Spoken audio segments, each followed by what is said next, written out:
Section 1. The galaxy's two greatest predators. There is a corner of the galaxy where two unstoppable forces met, and neither walked away unchanged. Picture it, a sector of space thick with green-skinned warriors who have been fighting since before recorded history. A civilization, if you can call it that, built entirely around the act of war. Worlds layered in scrap metal fortresses, crude machinery that somehow works against all logic, and a psychic field so powerful that it bends reality to accommodate the sheer belligerence of its owners. Now picture the other side. A living, breathing, thinking darkness that drifts in from beyond the galactic edge. No language, no diplomacy, no goals except hunger. A swarm that has consumed entire star systems and left nothing behind but bare rock and silence. Not even the bacteria survived. These two forces were never supposed to meet the way they did. What happened between them was not an accident of fate or some natural collision of rival empires expanding in the same direction. It was engineered, deliberately, by a single man who believed, with absolute conviction, that sacrificing billions of lives and setting two monsters against each other was the only way to buy the Imperium of man enough time to survive. He was probably right.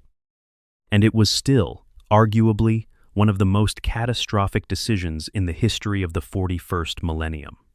This is the story of the Octarius War. Before we can understand why this conflict matters, and why it still echoes across the galaxy right now in the current lore, we have to understand the two species at its heart, because neither Orks nor Tyranids are ordinary enemies. Both of them are, in the most literal biological sense, built for this. And understanding how they are built is what makes the Octarius War so uniquely terrifying. Start with the Orks. On the surface, they seem straightforward. They are big, green, loud, and violent. They ride into battle on ramshackle vehicles covered in so many spikes and exhaust pipes that the design makes no practical sense. Their weapons fire faster than physics should allow, and their tactics mostly consist of running directly at the enemy, screaming something about how good the fight is going to be. If you have spent any time in the hobby or in the lore, you might be tempted to think of Orks as the comic relief, the faction that exists to be funny in a setting that would otherwise collapse under its own grimness. That reading is a mistake. A comfortable one? Yes. A mistake nonetheless. Orks are, by most biological and numerical measures, the most successful species in the Milky Way galaxy. They outnumber humanity. They inhabit more worlds than humanity. They have been waging war across the stars for longer than humanity has had written language. And their capacity for war does not diminish with time. It deepens. The older an orc gets, the larger it grows. The more it fights, the stronger it becomes. There is no point at which an orc retires and grows soft. There is no such thing as a veteran orc who hangs up his axe and tends a garden. An orc that has been fighting for a century is simply a larger, more dangerous version of the orc that started fighting at the beginning of that century. Their bodies are a collaboration between animal and fungus, two kingdoms of life woven together into something that should not function, but absolutely does.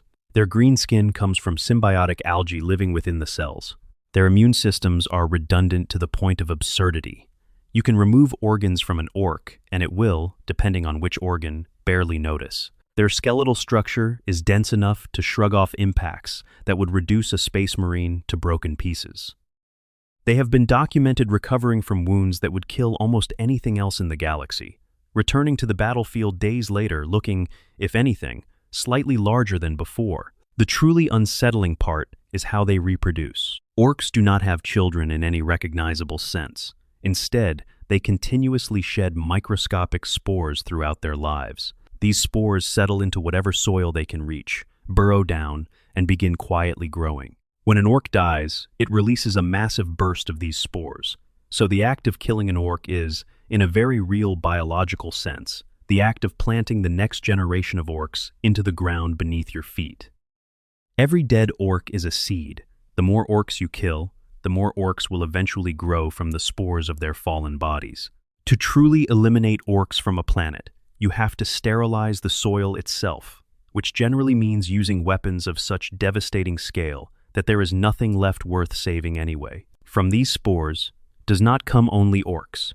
The entire orcoid ecosystem emerges from the same spore clouds. squigs in their countless varieties, the small rubbery creatures that serve as food, weapons, entertainment, and emergency ammunition depending on the situation. Snotlings, the tiny dim-witted creatures who tend the fungal gardens and do the grunt work of orc civilization. Gretchen, the slightly larger and slightly more cunning creatures who build things, carry things, and get yelled at constantly. And then the orcs themselves, the dominant species of this self-contained mobile ecosystem that goes everywhere with them. This means that an orc invasion does not simply end when you drive the orcs off a planet. The planet is now full of spores. Decades later, maybe a century later, feral orcs will begin emerging from the wilderness, growing from the soil itself, and the whole cycle begins again. The only way to stop it is exterminatus, complete planetary sterilization. And exterminatus is not a tool you use carelessly, even in the grim darkness of the 41st millennium. All of this is the orc side of the equation. Now consider the Tyranids. Where orcs are loud and visible and almost impossible to miss, Tyranids are something else entirely. They are the galaxy's nightmare, the thing that waits in the dark between stars and has been waiting for a very long time. They come from outside the Milky Way, drifting through intergalactic space in living ships that are part biology and part something that does not have a name in any human language. They travel in vast fleets that, when they approach a star system, block out the light of the stars themselves with their numbers. The psychic pressure of their collective consciousness, what the Imperium calls the shadow in the warp, rolls ahead of them like a bow wave, disrupting all psychic communication and leaving isolated systems to die alone in the dark without even being able to call for help. The Tyranid approach to war is not really war in any conventional sense. It is consumption. Every organism in the swarm exists to serve the hive mind, the vast collective intelligence that directs every creature from the largest biotitan to the smallest ripper. There is no individuality within the swarm. There is no ambition or fear or mercy. There is only the directive to consume, to absorb biomass, to break down every living thing on a planet into its component biological materials and feed that material back up through vast organic capillary towers into the waiting hive ships above. What makes Tyranids particularly nightmarish from a strategic standpoint is not their numbers, though their numbers are staggering. It is their adaptability. The hive mind learns. When Tyranid organisms are killed, the hive mind analyzes the circumstances, dissects the genetic material of whatever killed them, and uses that information to design better organisms for the next wave. Every defeat becomes a lesson. Every victory the enemy achieves against the swarm is the swarm gathering data, testing defenses, measuring responses, preparing for the next attempt with improved bioforms that specifically counter what worked last time. This means you cannot beat Tyranids the same way twice. If you discover a tactic that works against a hive fleet, the hive fleet adapts. If you find a weakness in their organism design, the next generation of organisms will not have that weakness. The entire evolutionary process that took life on Earth hundreds of millions of years to accomplish, the hive mind can direct and accelerate in weeks or months. It is not evolution as a blind process. It is evolution as a strategy, wielded by an intelligence of incomprehensible scale. Tyranids also eat everything, not just living creatures. They consume the atmosphere, the oceans, the organic material in the soil, the bacteria and fungi deep in the bedrock. By the time a Tyranid fleet finishes with a planet, the world is a dead rock with no atmosphere, no water, no organic material of any kind. A Tyranid-consumed world does not recover. There is nothing left from which recovery could begin. Now here is the thing that made Inquisitor Kryptman's plan seem logical on the surface, even though it was monstrous in execution. Orcs and Tyranids are, in biological terms, almost perfectly matched as opponents. Orcs grow stronger the more they fight. Tyranids grow stronger the more biomass they consume. In theory, these two forces locked in combat should sustain each other indefinitely, each side constantly refueling the other's capacity for violence. Orc deaths produce spores that generate new orcs. Tyranid deaths provide biomass that generates new Tyranids, while the biomass from consumed orc corpses fuels the evolution of new and deadlier bioforms. The fighting would never stop, because neither side could permanently reduce the other's numbers fast enough to achieve decisive victory. In theory. That was the theory that would eventually echo across the sector in screams. If you are watching this right now and you are enjoying it so far, drop a comment below and let me know where you are in the world and what time it is there. There is something genuinely wonderful about knowing that someone in Tokyo at 2 in the morning, and someone in London over their morning tea, and someone in Buenos Aires on a Sunday afternoon are all settling in for the same story. And if you are not subscribed yet, consider doing that now. More of this is coming. Section 2. The Architect of Catastrophe. To understand how the Octarius War started, you have to understand the man who started it. His name was Fidus Kryptman, and he was an inquisitor of the Ordo Xenos, the branch of the Inquisition dedicated to studying, containing, and eliminating alien threats to humanity. He was, by any reasonable measure, one of the most accomplished and knowledgeable individuals in the Imperium when it came to the specific threat of the Tyranids. He had spent over 250 years studying them. He was the one who gave them their name. That detail is worth sitting with for a moment. Kryptman did not just observe Tyranids from a distance. He was there at the very beginning. He was the first agent of the Imperium to reach the planet Tyran Primus after Hive Fleet Behemoth consumed it, to walk across the silent, stripped surface of what had been a living world and find nothing. Not an insect, not a blade of grass, not a single surviving bacterium in the soil. The planet had been reduced to a bare rock, every molecule of useful biology extracted and fed to the fleet above. In the ruins of a Mechanicus research outpost, he found a data codex, the final recordings of the people who had watched the Tyranids come. He took that codex and carried it immediately to Macragge, to the Ultramarines, to warn the Imperium of what was coming. And in that moment of naming, of calling these creatures Tyranids after the world they had just destroyed, he also took ownership of the problem in a way that would define the rest of his life. He became the Imperium's foremost expert on an existential threat, which is a position that carries enormous responsibility and, eventually, drives a person to increasingly desperate conclusions. Kryptman fought the Tyranids across the First Tyrannic War, as Hive Fleet Behemoth drove through the eastern fringe toward Macragge. He was there for the desperate battles that eventually broke Behemoth at the cost of enormous sacrifice from the Ultramarines. He was there for the Second Tyrannic War, when Hive Fleet Kraken swept in from the galactic east and tore apart dozens of worlds before being stopped. By the time the Third Tyrannic War began, with the arrival of the largest Hive Fleet yet identified, Hive Fleet Leviathan, Kryptman had been fighting Tyranids for most of his inquisitorially extended life. He understood them better than anyone else alive, and that understanding had shaped him into something that made even other Inquisitors uncomfortable. The thing about fighting an existential threat for 2.5 centuries is that it changes your math. The calculations you perform when your species faces complete annihilation are different from the calculations you perform in ordinary strategic circumstances. Ordinary strategy involves weighing costs and benefits. Kryptman had arrived, after all those years, at a place beyond ordinary strategy. He had become capable of looking at a world full of living people and deciding, without apparent anguish, that the world needed to die. Not because the people had done anything wrong, not because the world had no value, but because the Tyranids were going to consume it anyway, and if they did, the biomass they gained would fuel the next wave, which would consume more worlds, which would gain more biomass, and the process would continue until there was nothing left. His strategy was called the Kryptman line, though that name was coined by those who were horrified by it. The principle was simple. Create a firebreak. Identify the worlds in Leviathan's path, and before the Tyranids can reach them and feed, either evacuate and sterilize them or, if there was not enough time for that, conduct exterminatus, virus bombs, cyclonic torpedoes, complete planetary annihilation.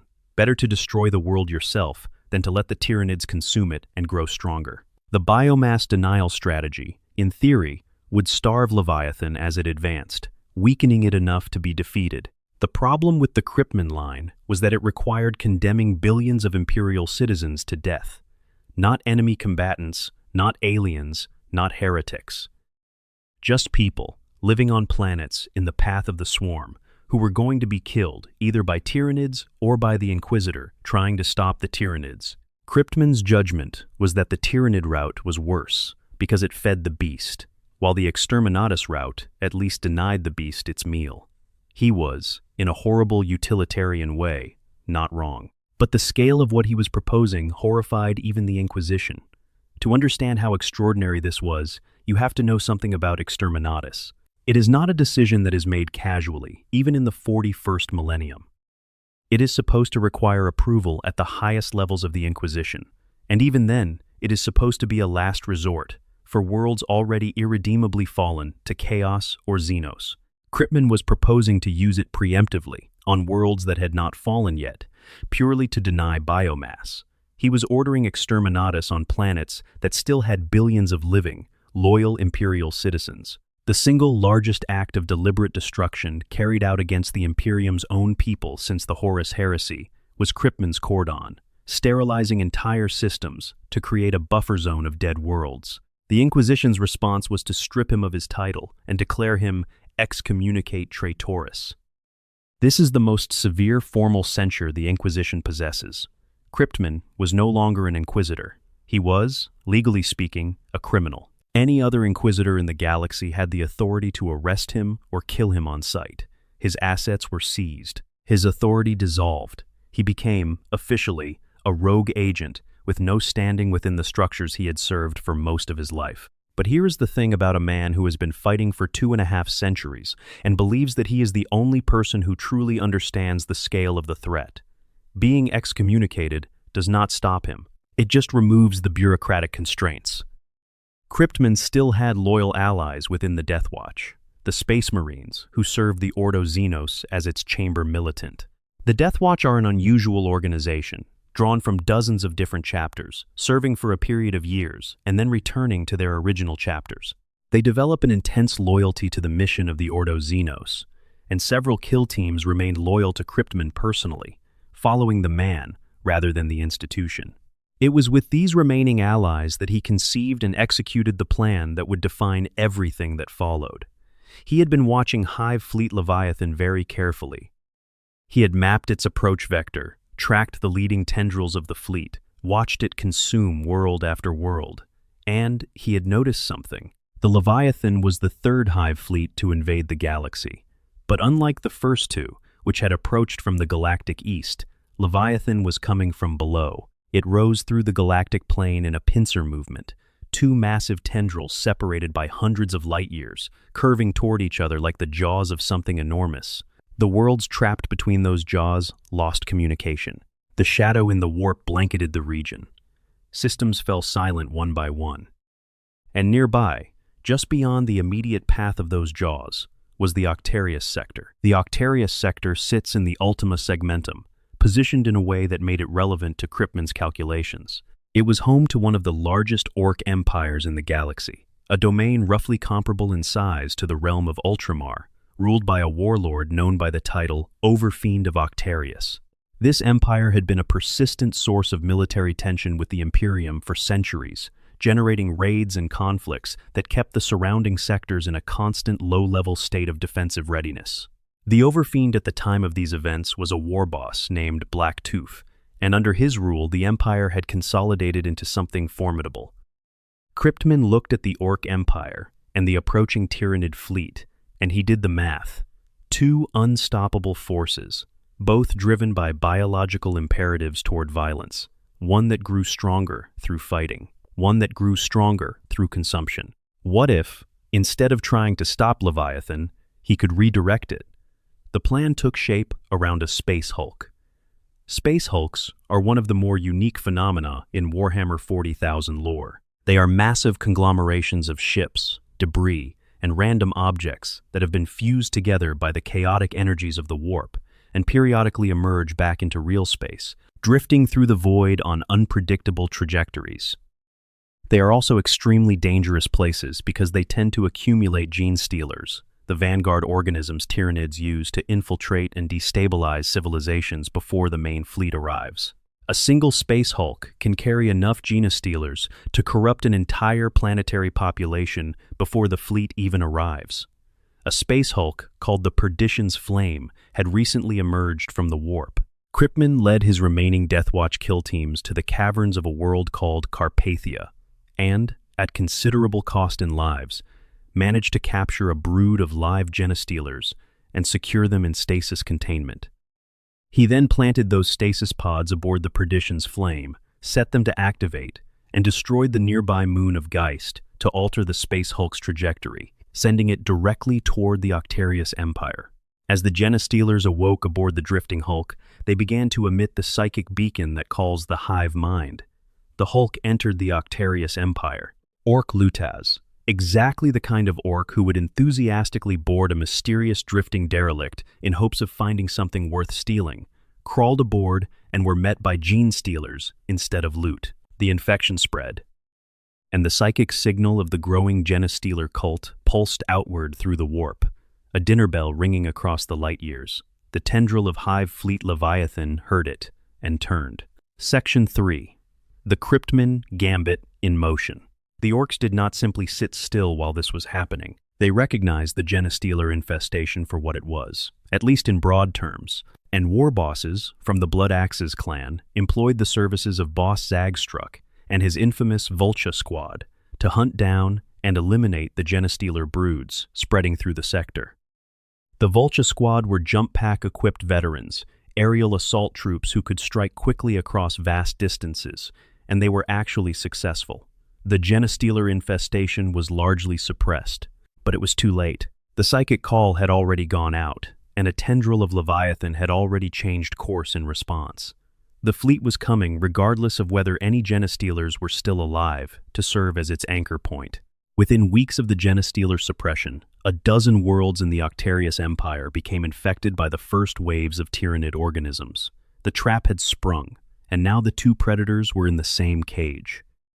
What happened next unfolded across years and then decades, and eventually, in its full scope, across what amounts to most of the remaining history of the 41st millennium. It did not resolve cleanly. It did not resolve quickly. It became exactly the kind of grinding, escalating, mutually reinforcing nightmare that the most pessimistic voices in the Inquisition had predicted. But before we get to the escalation, we need to walk through how the war actually began on the ground, world by world, because the early battles of the Octarius War tell you everything you need to know about why neither side could simply crush the other. The orc overfiend Blacktooth did not wait passively for the Tyranids to arrive. When the nature of the threat became clear, he launched a counter-invasion directly toward the oncoming Hive fleet. This is such a perfectly orcish response to the situation that it almost defies commentary. The correct military doctrine, when facing a force of this scale, would involve defensive consolidation, hardening of key positions, establishing layered defensive lines, and making the approaching enemy pay for every meter of ground. Blacktooth's response was to charge directly at the fleet before it even arrived. There are worse strategies, actually. An aggressive intercept disrupts an enemy's approach vector, forces them to commit before they are ready, and has the considerable advantage of being the kind of war orcs are naturally better at than any other kind. Sitting behind walls waiting is not an orc's best skill. Moving forward with overwhelming force and seeing what happens is, the counter-invasion slowed the initial Tyranid advance and bought some time, but it could not stop the fleet. A dozen worlds fell within weeks as Tyranid spores drifted down through their atmospheres and established beachheads.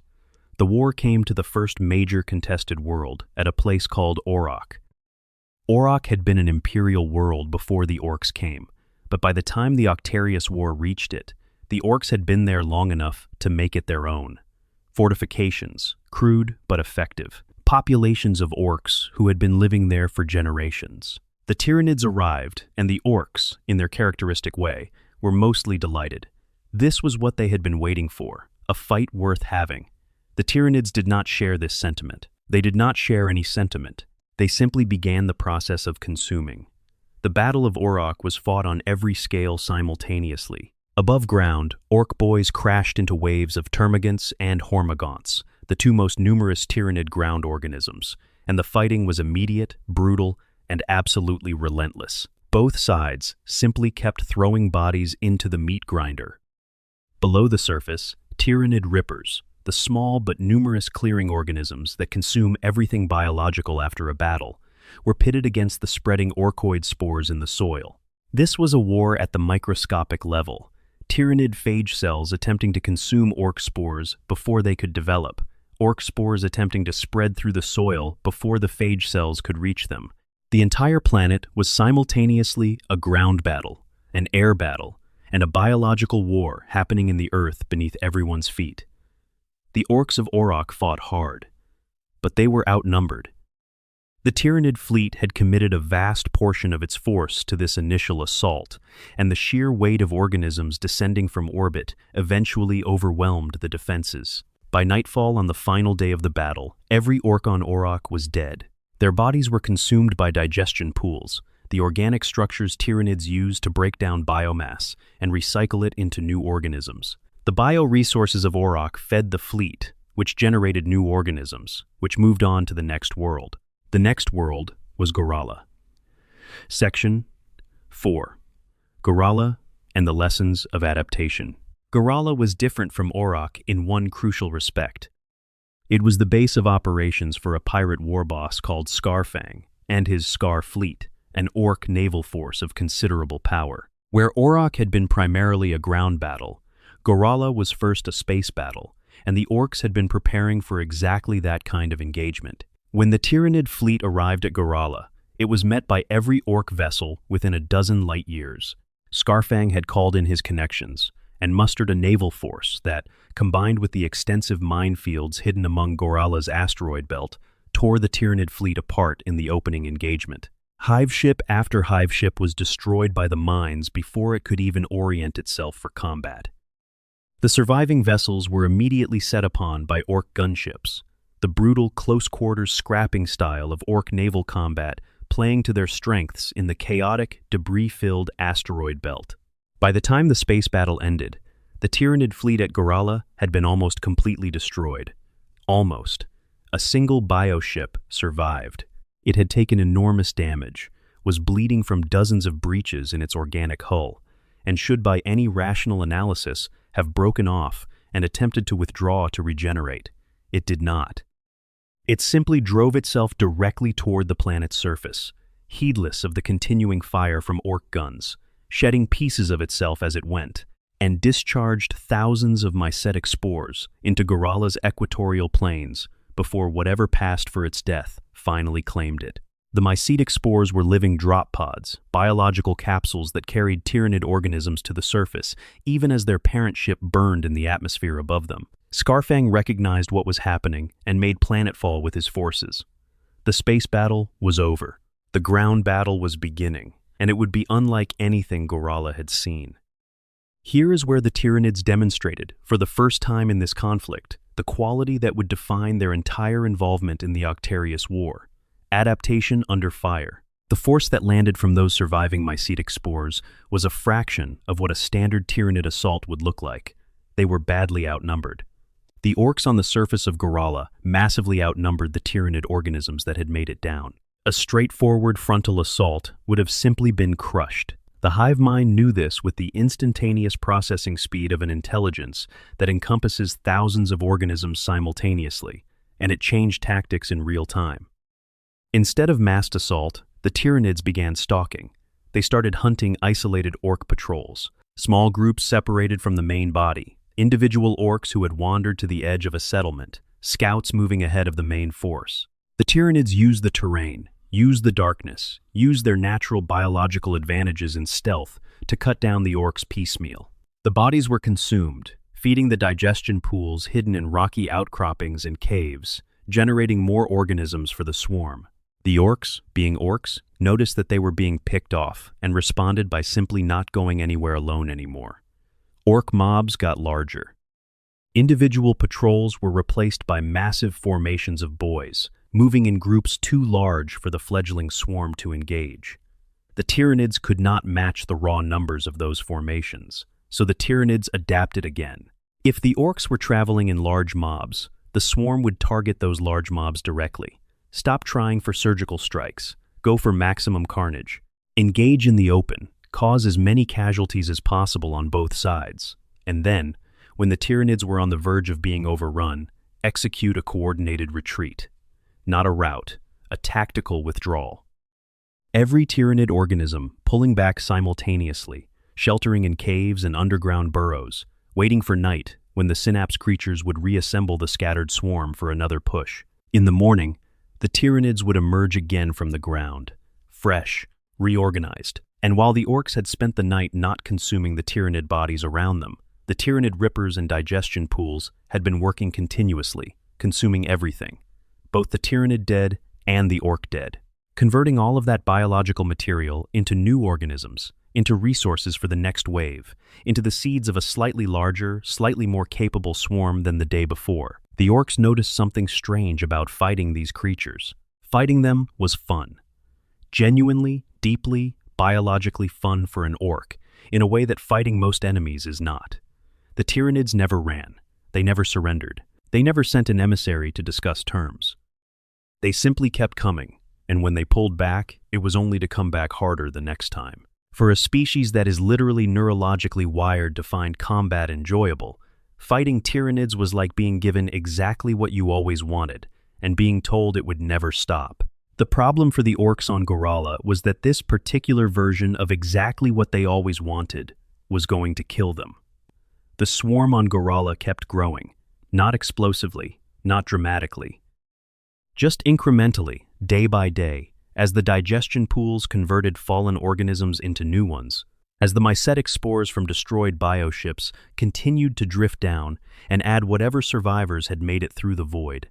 As the hive mind redirected reinforcements from the wider fleet, the Tyranid forces became slightly more numerous each week. The Ork forces did not replenish as quickly, because they were not consuming the dead, just stacking them up. Scarfang tried to turn the tide. The pirate warboss was a veteran of a dozen conflicts, and no fool, as Ork warbosses go. He brought in heavier firepower.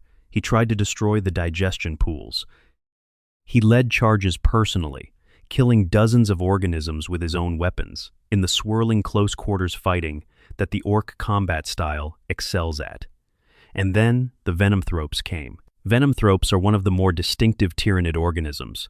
They trail clouds of toxic, corrosive gas wherever they move, a biochemical warfare platform that is particularly effective in enclosed spaces or when an enemy is engaged at close range and cannot easily retreat from the cloud's spread. As the fighting on Gorala intensified, Tyranid Venomthropes began appearing among the swarm's leading elements, and the acrid, disorienting fog they trailed began coating the battlefield.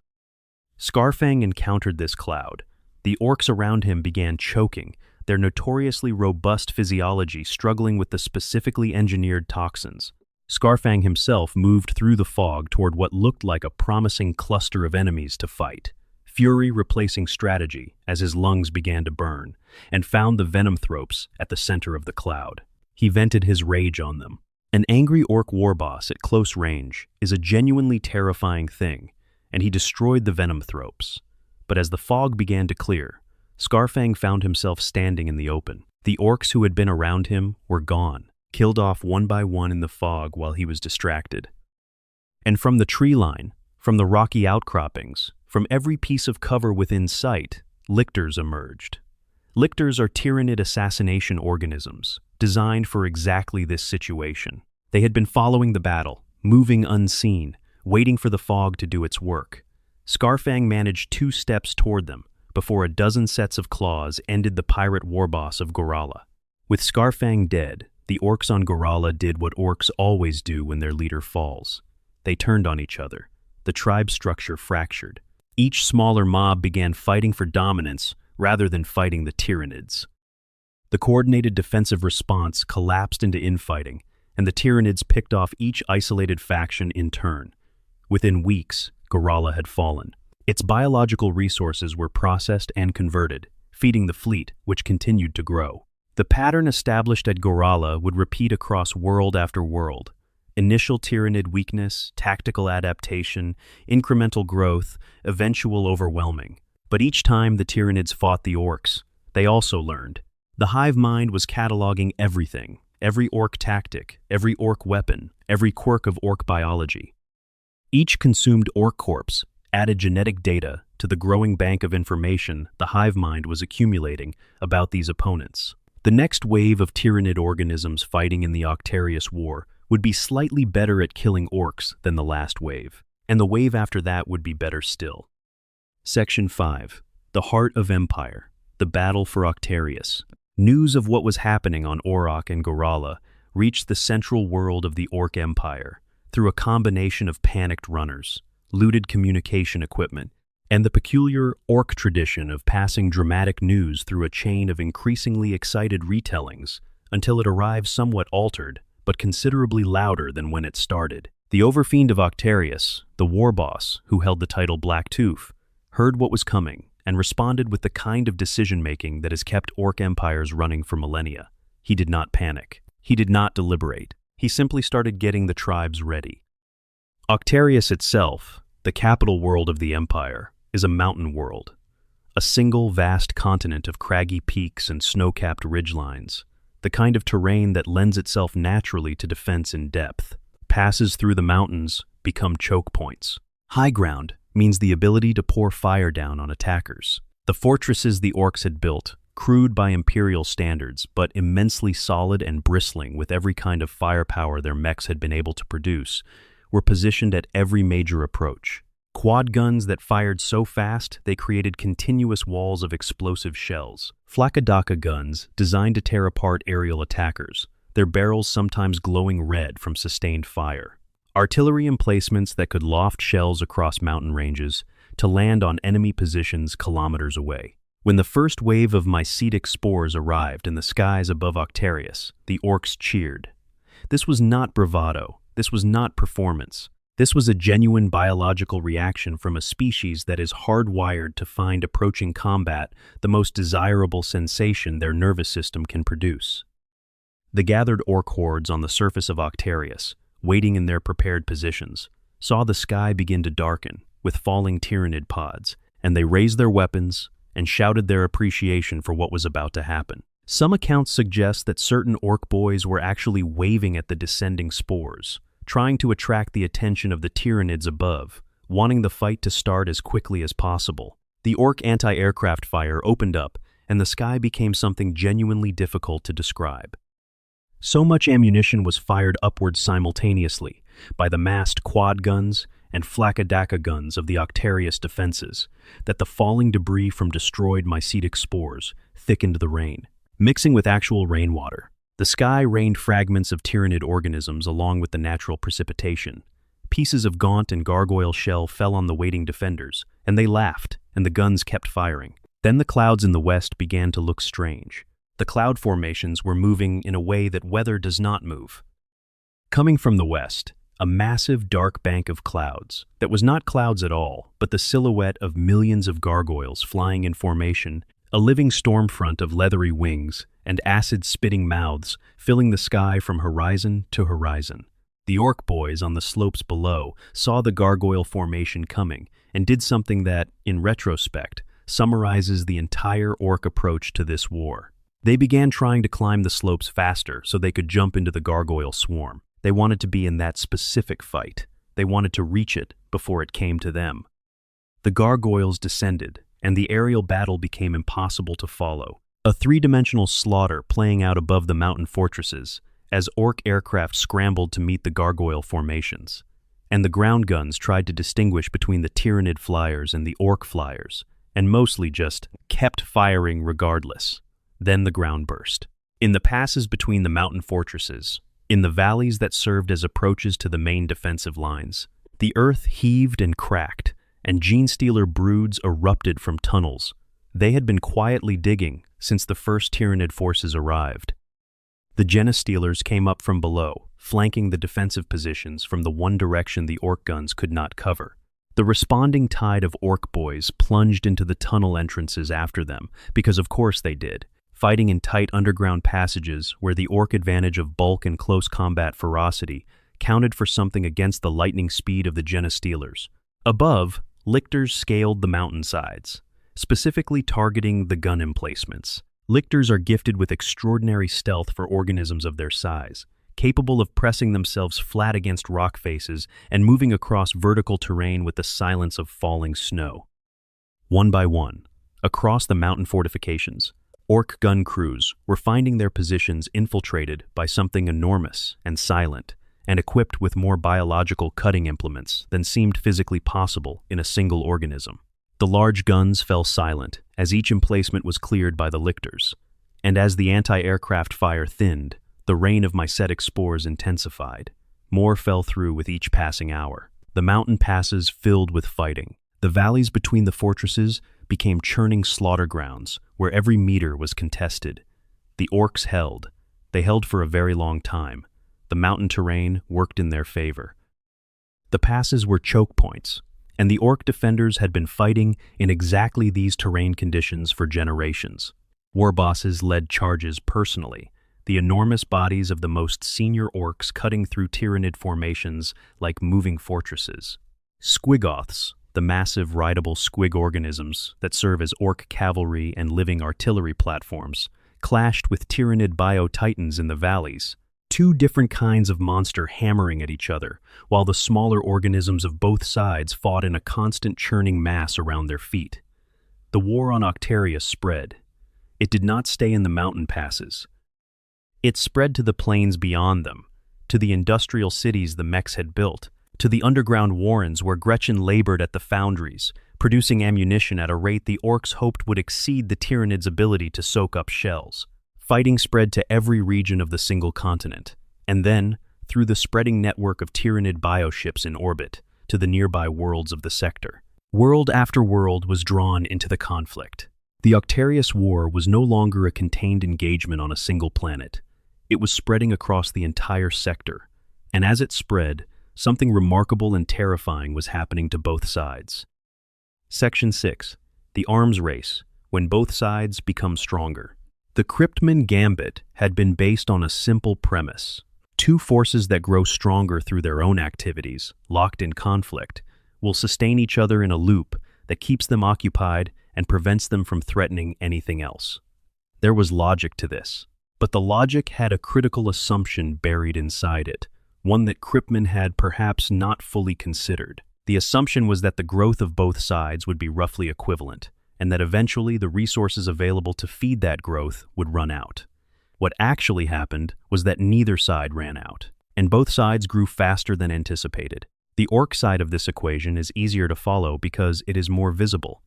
Ork biology has a feature built into it that is almost unique in the galaxy. The more an Ork fights, and specifically the more an Ork wins fights, the physically larger it becomes. This is not metaphorical. It is not a narrative convenience. It is real, documented, observable biology. An Ork that begins its fighting life at roughly human height will, over years of sustained successful combat, grow to 3, 4, 5 times that height. The largest war bosses, the ones who have been fighting and winning for decades, are enormous. Their musculature thickens, new structures grow across their bodies, almost like natural armor. Their intelligence increases, not to genius levels, but enough that a war boss who has been fighting for a long time develops genuine tactical acumen rather than just raw aggression. In ordinary circumstances, the Orks on any given world fight each other as much as they fight external enemies. There are always internal rivalries, always smaller conflicts, always ambitious subordinates testing their leaders' willingness to defend their position. This constant internal friction means Ork growth is usually balanced by the internal violence that culls the unlucky or the less capable. In the Octarius War, that balance broke. The Tyranids never stopped. There was always another wave coming. The brief periods between Tyranid assaults that an Ork might normally spend in internal squabbling were filled instead with preparation for the next attack. And when the attacks came, they came at a scale and intensity that normal Ork life simply does not produce. The Orks fighting Tyranids in the Octarius War were engaged in continuous, high-intensity combat against an enemy that never runs, never surrenders, never gets tired, and keeps adapting to every trick. The biological growth triggers in Ork physiology, the ones normally activated by winning fights, were firing constantly. The Orks of the Octarius War started growing larger, at a rate that Imperial observers found alarming.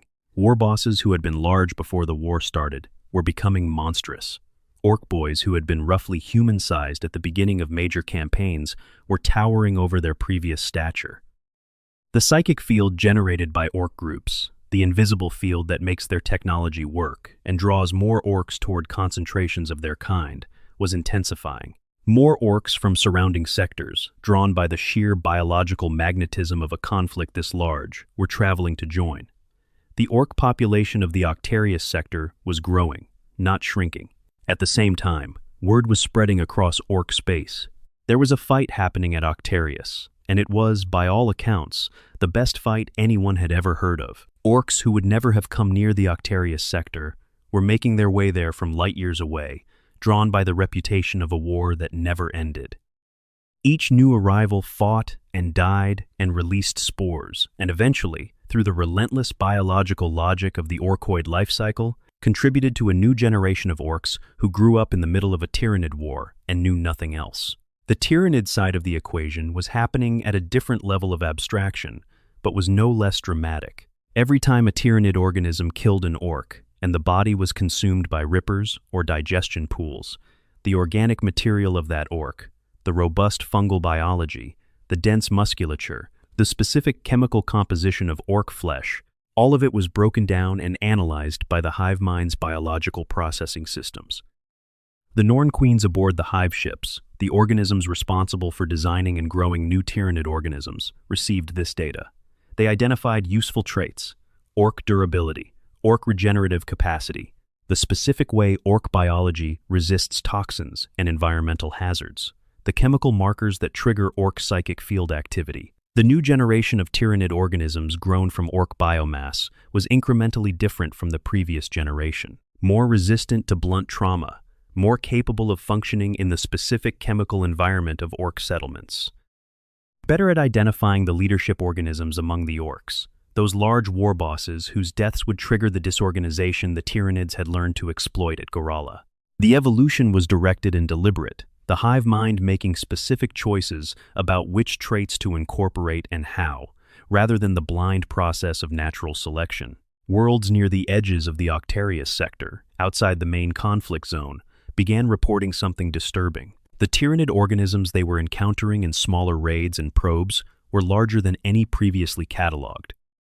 Assault forms that had previously been roughly consistent in size were now appearing in variants significantly beyond the established norms. Imperial xenobiologists sent data back to whatever research institutions were still operating in the region, and the conclusion was consistent. The Tyranids consuming orc biomass were growing. The war was feeding them. This was exactly what the Inquisition's more alarmed voices had predicted, and it was happening faster than even the pessimists had expected. The theoretical feedback loop Krippmann had tried to create was functioning, but not in the way he had intended. Instead of two forces grinding each other down to exhaustion, two forces were grinding each other up toward a terrifying apex of capability. The Octarius sector was becoming a training ground, a crucible. Both sides were being forged harder in this conflict than they had been forged by anything they had faced before.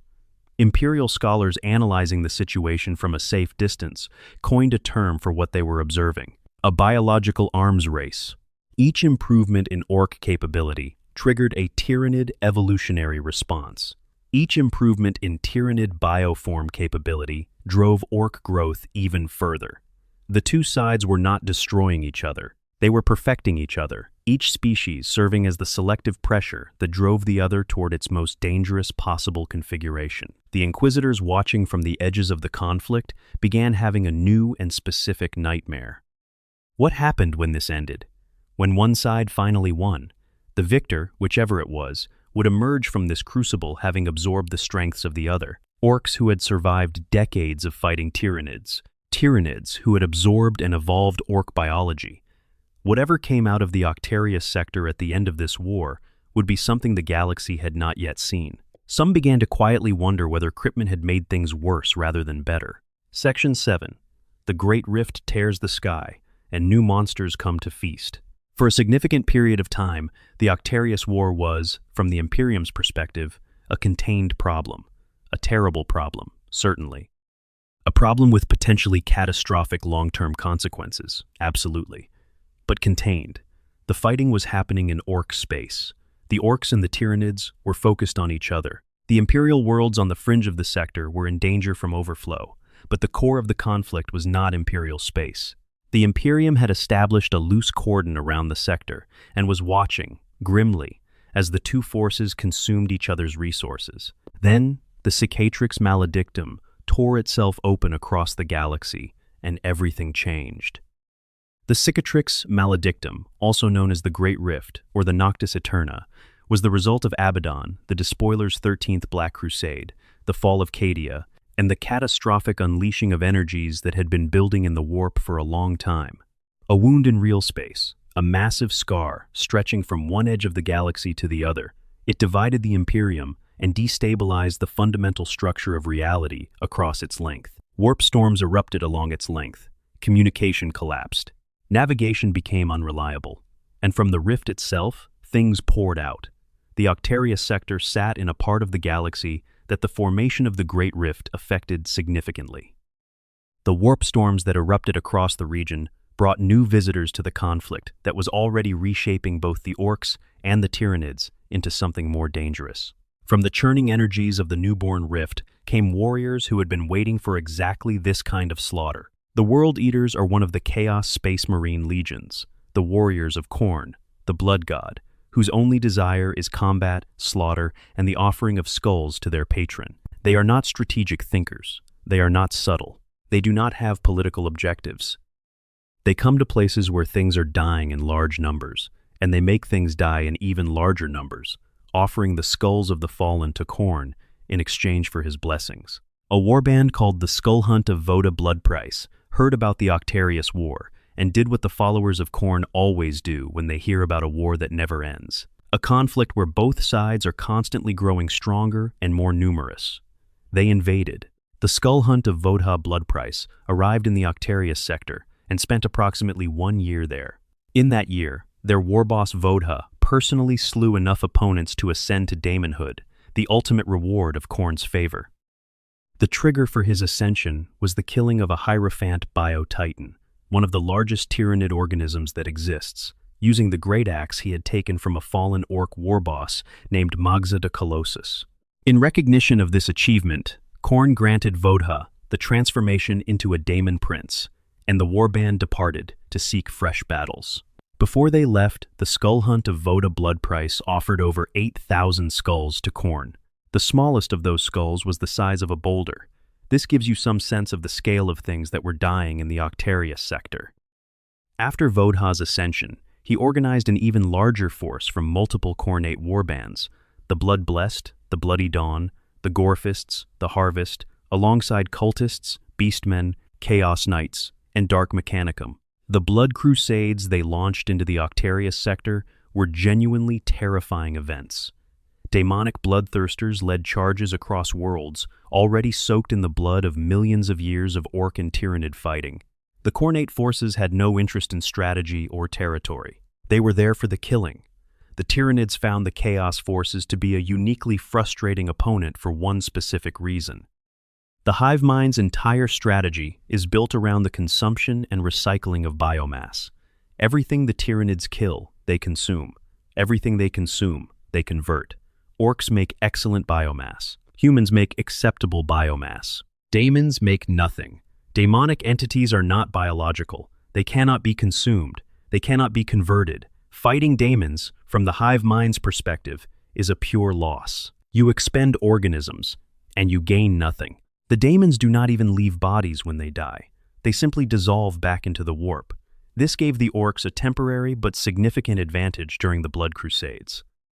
Orks, being at least partially biological, and having a natural resistance to many forms of demonic influence due to their simple and robust physiology, could fight the Chaos forces and remain effective. The Tyranids, struggling against opponents they could not consume, took disproportionate losses. The balance of power on several worlds shifted toward the Orks during the period when the Khornate forces were most active. The Overfiend of Octarius noticed this shift. He was not a stupid Ork, whatever else you might say about him.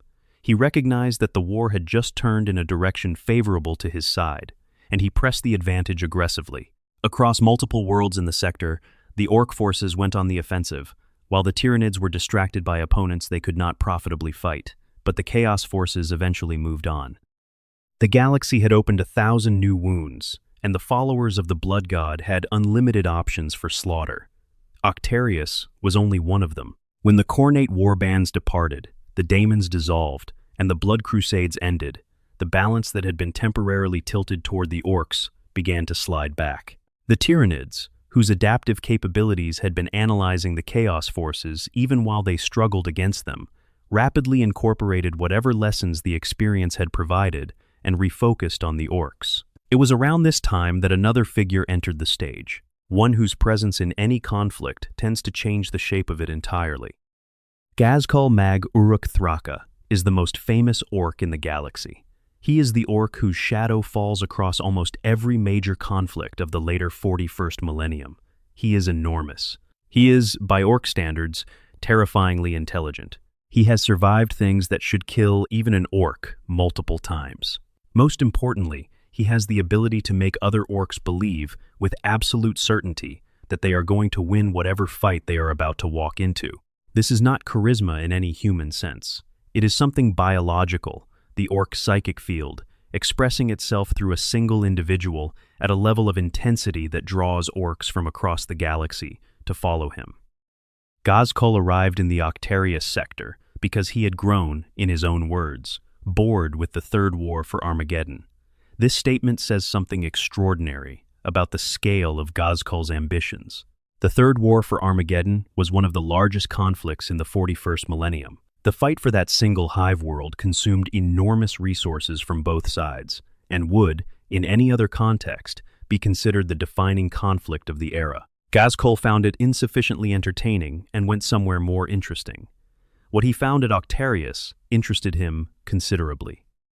He arrived and, in the manner of great Ork leaders demonstrating their worth, immediately killed a Moloch, one of the Tyranids' ambush predators, from the inside out. This is a detail that sounds impossible until you remember who Ghazghkull is.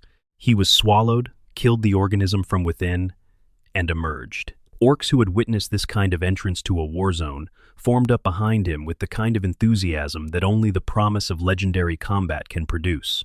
Ghazghkull reorganized the Ork forces in the Octarius sector. He brought the kind of martial clarity that only a leader of his stature can impose on a situation as chaotic as a multi-world, ongoing conflict between two species that both breed infinitely. With Ghazghkull present, the Orks stopped fighting each other as much and focused their violence outward. The Tyranids were pushed back on several fronts. The war took on a more organized character on the Ork side than it had ever had before, and then Ghazghkull left. He had done what he came to do. He had reinvigorated the Ork cause, demonstrated to the scattered war bosses that the fight was worth committing to, and organized enough of the disparate Ork forces into a coherent enough mass to sustain the war effort for the foreseeable future. But Ghazgkull's ambitions were larger than the Octarius sector. He was building towards something, a gathering of Ork forces on a scale the galaxy had not seen since the War of the Beast, and for that, he needed to be elsewhere. He departed at the head of an armada of 5 million warships, heading toward the Imperium, carrying with him the lessons of the most intense ongoing war in the galaxy. The Octarius War continued without him. Section 8. The Cordon Impenetra and Imperial Desperation. The Imperium, throughout all of this, had not simply been watching. The galaxy's largest political entity, stretched thin across 1 million worlds and beset by threats on every front, had been attempting to contain the Octarius situation in the only way remaining available after Kryptman's gambit had already committed them to a strategy of observation and intervention at the margins.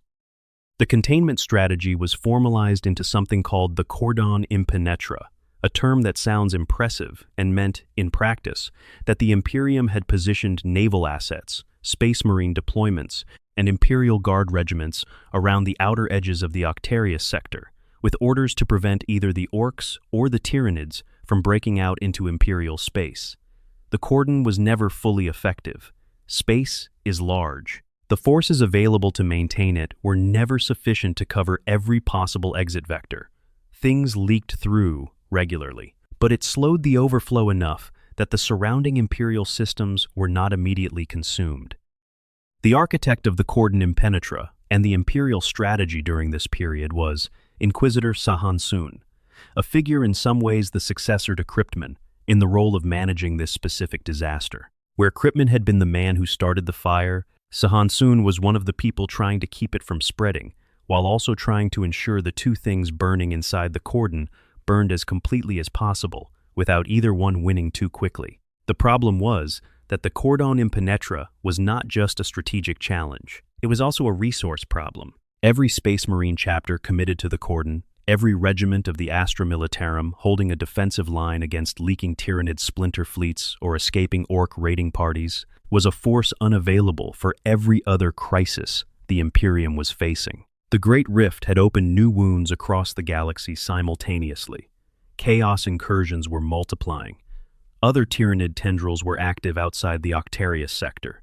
The Death Guard, the Wordbearers, the Thousand Sons, all the great traitor legions had become dramatically more active in the chaos that followed the opening of the rift. Robert Guillemot had returned and launched the Indomitus Crusade to address these crises, but the Indomitus Crusade had finite resources too. Octarius was, from the High Lords of Terra's perspective, a disaster that was paying for itself in the short term. The two forces destroying each other were two forces not destroying Imperial worlds. The resources committed to the cordon were unfortunate but necessary. The long-term implications were someone else's problem to worry about, assuming anyone survived long enough to face them. This cold calculus began to fall apart around the forge world of Sigma Ulstari. Sigma Ulstari was an important industrial world on the edge of the conflict zone, a forge world, meaning it was one of the Adeptus Mechanicus's industrial hubs, dedicated to producing weapons, vehicles, and equipment for the Imperium's forces. Forge worlds are not ordinary industrial planets. They are sacred to the Mechanicus, home to Titan legions and Skitarii armies, and the accumulated technical knowledge of centuries. Losing one is not simply an economic setback. It is a theological catastrophe and a military one simultaneously. The Tyranids, as their numbers grew and their capabilities expanded through the absorption of Ork biomass, began pressing against the cordon with greater force. The splinter tendrils probing the edges of the conflict zone became larger and more organized, and one of those probing tendrils found Sigma Ulstari. The initial Tyranid assault on Sigma Ulstari was met and repelled. The Forge World's substantial Skitarii legions and Titan assets bought time, and the Mechanicus called for support. The response included, eventually, the Black Templars. The Black Templars are one of the most aggressive Space Marine chapters in existence, successors of the Imperial Fists, a crusading chapter that is perpetually on campaign and has been since its founding. They do not have a fixed home world. They are always fighting somewhere. Under their High Marshal Helbrecht, they responded to the situation at Sigma Ulstari with the kind of overwhelming, uncompromising commitment that defines their chapter's character. What Helbrecht found at Sigma Ulstari was a situation that had evolved significantly since the initial calls for help were sent. The Tyranids had adapted to the specific chemical environment of the planet's oceans, which were vast reservoirs of industrial toxic waste, a detail the Forge World's defenders had briefly hoped might work in their favor. The Tyranids had emerged from those oceans adapted to the toxins and were now attacking the Forge spires from below, through the industrial waste channels and tunnel networks beneath the vast manufacturing complexes. Ordinatus-class biotitans, organisms of enormous size and capability, were burrowing through the tunnels beneath Forge spires and erupting upward, collapsing the structures from below. Hundreds of thousands of Skitarii and electropriests were dying in the tunnels, trying to stop these underground assaults. The situation was desperate, and then the Orks arrived, because of course they did. The Ork invasion force appeared at Sigma Ulstari, riding the chaos of warp storms erupting from within the Ork Empire's space. Led by a war boss called Tuskagrab Worldkilla, this snakebite horde descended on the Forge world in search of whatever the best fighting was, which turned out to be everything on Sigma Ulstari simultaneously. The Tyranids, who had been focused on finishing off the Imperial defenders, now also had Orks to deal with. The Imperial defenders now had both Orks and Tyranids to worry about. Helbrecht and the Black Templars arrived into a three-way conflict of remarkable intensity. The Black Templars brought their characteristic aggression to the orbital battle first.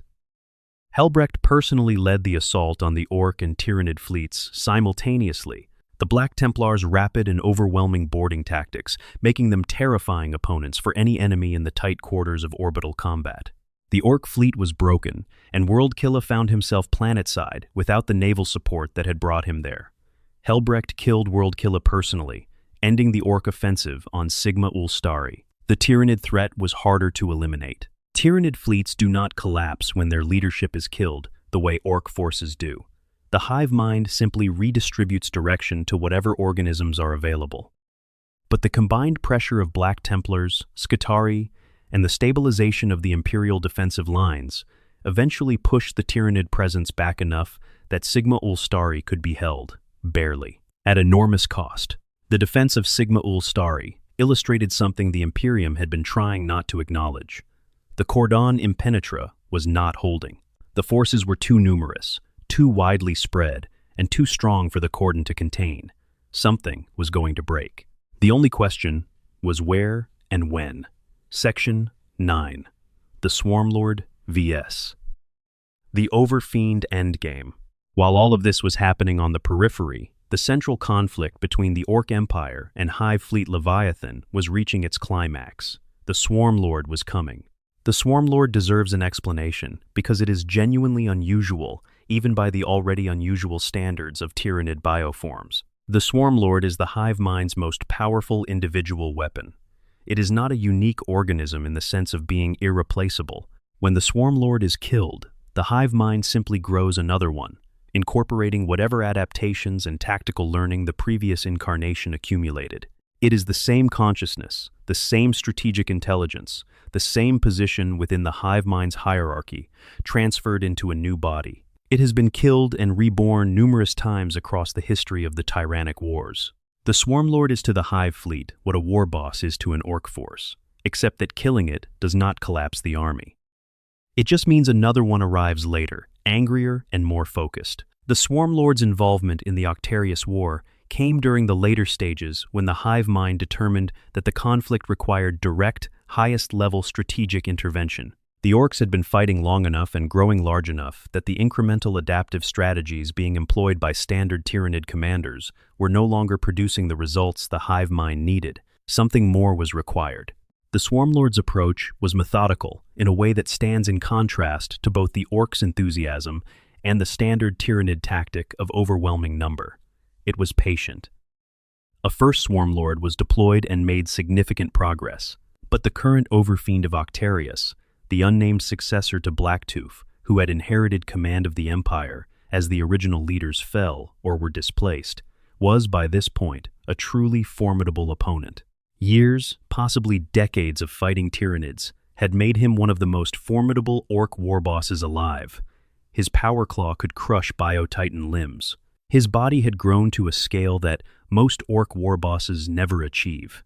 The first Swarmlord met the Overfiend in direct combat.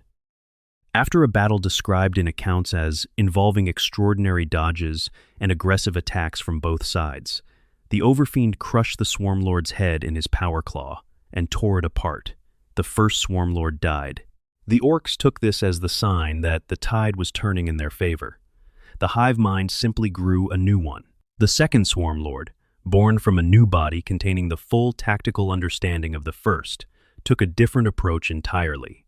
It had observed what happened to its predecessor and made adjustments. Instead of seeking direct combat with the Overfiend, the new Swarmlord began a campaign of slow, systematic strangulation.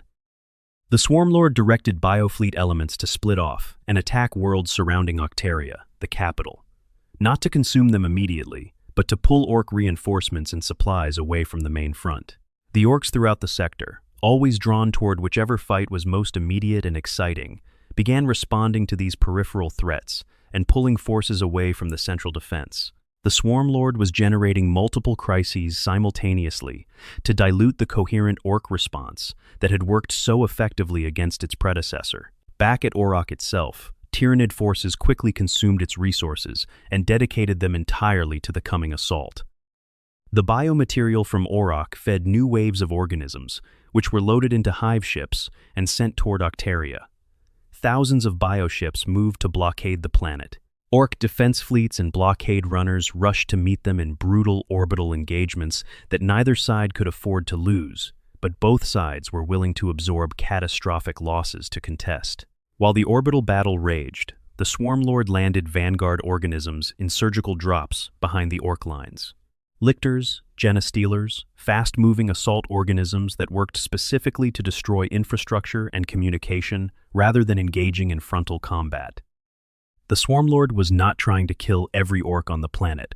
It was trying to isolate the Overfiend, to separate him from his lieutenants, his supply lines, his support networks, until he stood alone at the center of a tightening circle. Air superiority was the next goal. Waves of gargoyles and other winged bioforms engaged Ork aircraft in sustained aerial battles. The Orks were good at this. Their flyers were fast and heavily armed, and their pilots were, in the way of Orks who have been fighting for a long time, genuinely skilled in the dirty, aggressive manner of aerial combat that close-range dogfighting demands. But there were more gargoyles. There are always more gargoyles. The air battles consumed enormous numbers of both, but the Tyranids' advantage in raw numbers, fed by the constantly producing hive ships in orbit, eventually prevailed. With air superiority established, mycetic spores fell in greater numbers. The Ork defenses, the mountain fortresses and reinforced passes that had held for so long, found themselves under the kind of pressure that even the most determined defenders eventually break under. The Swarm Lord was not rushing. It had reserves. Every passing day, more hive ships arrived in orbit to begin the consumption process on areas already captured, producing fresh organisms and feeding them directly into the ongoing assault. The war machine of the hive fleet was operating as designed, consuming and recycling and rebuilding with a relentless efficiency that had no emotional component, no ambition beyond the directive to consume. The Overfiend was becoming isolated. His chief lieutenants, the senior war bosses, who had commanded different sectors of the defense, were picked off one by one. A lictor in a tunnel, a surgical strike by a hive tyrant through an unguarded command post, a carnifex that smashed through the wall of a meeting room while an entire council of Ork commanders was gathered inside. The deaths were targeted. The Swarm Lord was reading the Ork social structure and removing its pillars methodically, knowing that when the final pillar fell, the entire structure would come down. Then the Swarm Lord moved. It summoned 2 megaswarms. The first surrounded the Overfiend's remaining army from all sides, an encirclement of organisms too numerous to break through. The second formed a larger circle around the first, preventing any possibility of escape or reinforcement from outside. The Overfiend was in a pocket, and inside that pocket, the Swarm Lord itself came forward to find him. What happened next was one of the defining confrontations in the Octarius War's long history. The Overfiend, injured by a carnifex's death throes during the fighting that had gotten him to this point, one of his legs compromised, found himself facing the Swarm Lord with his ammunition running low and his weapons dulled from continuous combat. The Ork war machine that had sustained him through decades of fighting was finally running out. The battle lasted long enough for both sides to make their marks. The Overfiend was not beaten easily. He was one of the largest, most battle-hardened Ork war bosses alive. He had killed the previous Swarm Lord. He had survived everything the Tyranids had thrown at him for years. He fought with everything he had left. But the Swarm Lord was patient where the Overfiend was aggressive. It read the war boss's attack patterns, accumulated data on his fighting style across every exchange, and waited. Not passively, but strategically. It absorbed what it needed to absorb, gave ground where the Overfiend's strength demanded it, and waited for the moment when the injury to the Overfiend's leg changed his balance at a crucial instant. The opening came. The Swarm Lord took it.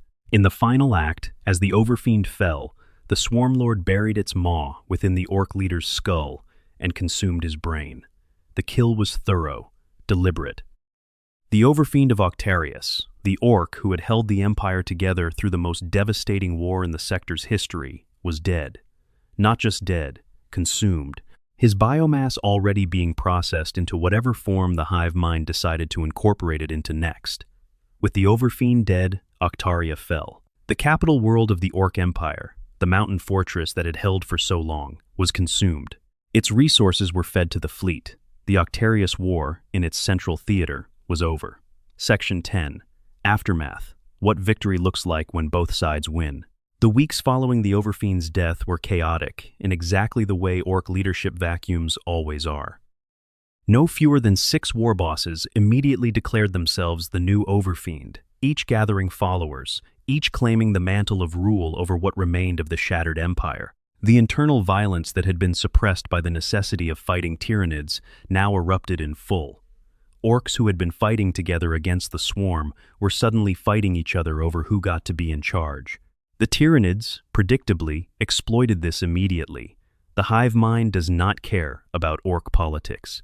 It does not wait for the orcs to sort themselves out.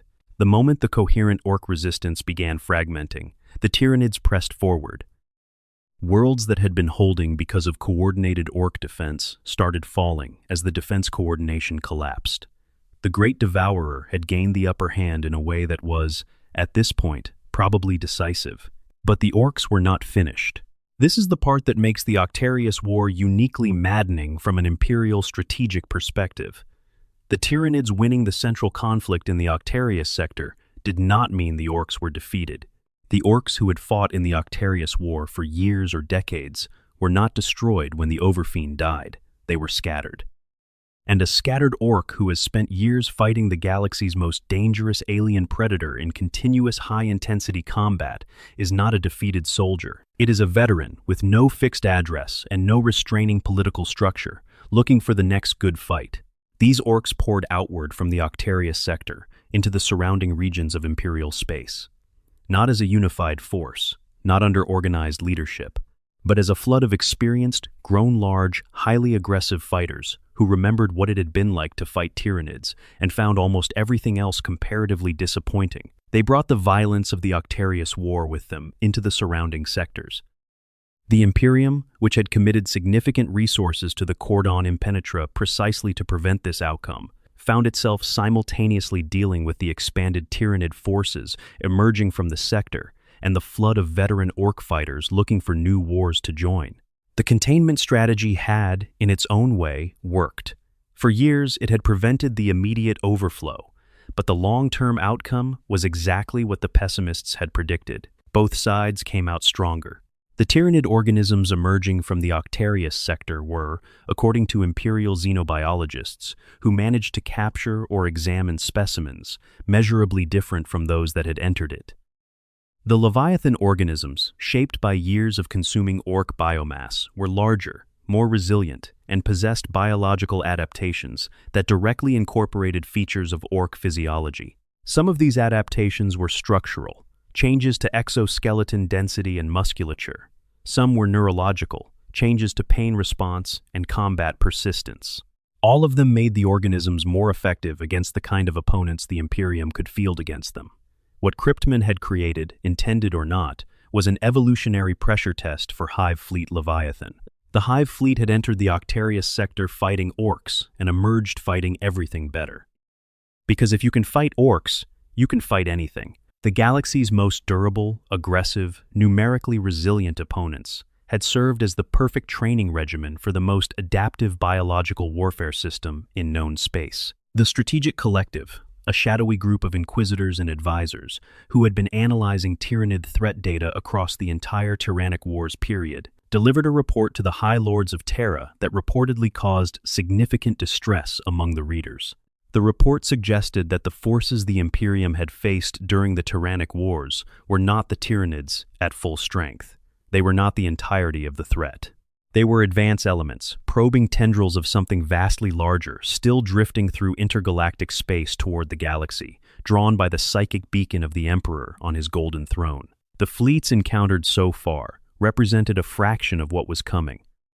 The Strategic Collective estimated that preparing even a marginally adequate defense would require mobilizing every able-bodied person on every world in Segmentums, Solar, Obscurus, and Tempestus. Not just soldiers, everyone.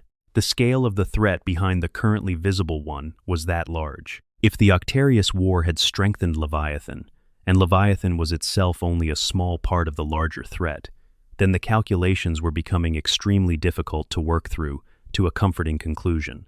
The Forge world of Sigma Ulstari, the critical battleground that the Black Templars had bled to hold, remained in Imperial hands. The Fabricator General of the Forge world was, understandably, not entirely pleased with how the relief effort had been handled, and was dedicating significant resources to ensuring his own defenses would not be caught under strength again. This was, from an Imperial strategic standpoint, exactly the wrong response. Pulling Forge World resources toward local defense meant reducing the output available to the wider war effort, exactly when the wider war effort needed more output. The Ork side of the aftermath connected directly to what Ghazghkull was building. The veterans of the Octarius War, scattered across the surrounding sectors, were exactly the kind of experienced, aggressive fighters that an Ork warlord building toward the greatest combined military force in Ork history would want. The word of what had happened in Octarius, the story of a war that never ended against opponents that never gave up, spread through Ork networks in the way that legendary conflicts always spread. It drew Orks toward the story, toward the veterans who had survived it, and those veterans drew them toward whatever Ghazghkull was assembling. Section 11. The Legacy of Kryptman's Folly and What Octarius Means. When historians of the far future, if any survive to write such histories, look back at the Octarius War, what will they say about it? They will say that a man looked at an existential threat and made a choice that was simultaneously the best available option and a moral catastrophe. They will say that the choice worked, in the narrow technical sense that it redirected the Tyranid advance away from heavily populated Imperial space for an extended period, buying time for defenses to be prepared and resources to be mobilized. And they will say that it produced consequences that unfolded across decades and are still unfolding, consequences that made both of the threats it was supposed to contain significantly more dangerous than they had been before. Kryptman has been called a monster. He has been called a savior. He has been called a fool who got lucky, and an idiot who got unlucky, and a visionary who correctly identified the only viable strategy, and a war criminal who sacrificed billions to avoid dealing with the problem directly. All of these things are, in their own way, true. He killed billions with his cordon. He redirected a hive fleet that might have consumed a dozen more heavily populated sectors. He created the conditions for a biological arms race that made both the Orks and the Tyranids more dangerous. He was excommunicated and stripped of everything he had spent his life building. And he was still out there, as of the current lore, having emerged from hiding to work with the Death Watch again, watching the consequences of his decisions play out and still insisting, with the particular stubbornness of a man who has been fighting the same enemy for 3 centuries, that he made the right call. What the Octarius War illuminates about the Warhammer 40,000 setting is something the setting has always known, but rarely demonstrates as clearly.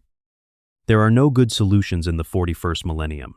There are only costs and the choices about who bears them. The Imperium made a rational decision to let 2 threats fight each other and hoped for the best. The best did not arrive, but neither did the worst, not immediately. The war bought time at extraordinary cost, and whether that time is being used well is a question with an answer that the ongoing state of the galaxy makes you somewhat pessimistic about. For the Tyranids, the Octarius War represents an acceleration of exactly the process that makes them so existentially frightening. They do not simply invade, they learn, they adapt, they incorporate. The Tyranids that emerged from the Octarius sector were not the same as the ones that entered it. They were better, more capable of dealing with the specific kind of opponents they were most likely to face next. The hive mind, through the specific crucible of fighting Orks for decades, had refined the organisms of Hive Fleet Leviathan into something more dangerous than anything the Imperium's defensive planners had modeled. And the biotitans that the Octarius War produced fed on Ork biomass and evolved to deal with the specific challenges of fighting Ork technology and Ork biology, have already been documented attacking Imperial worlds elsewhere. Worlds on the edge of Segmentum Solar, far from the Octarius sector, are reporting Tyranid assault organisms that are larger than anything previously catalogued. The Octarius veterans of Leviathan are spreading outward, bringing the lessons of that crucible to new war zones. For the Orks, the Octarius War accomplished something that not even the most optimistic Ork could have predicted in advance. It served as the galaxy's greatest recruitment advertisement.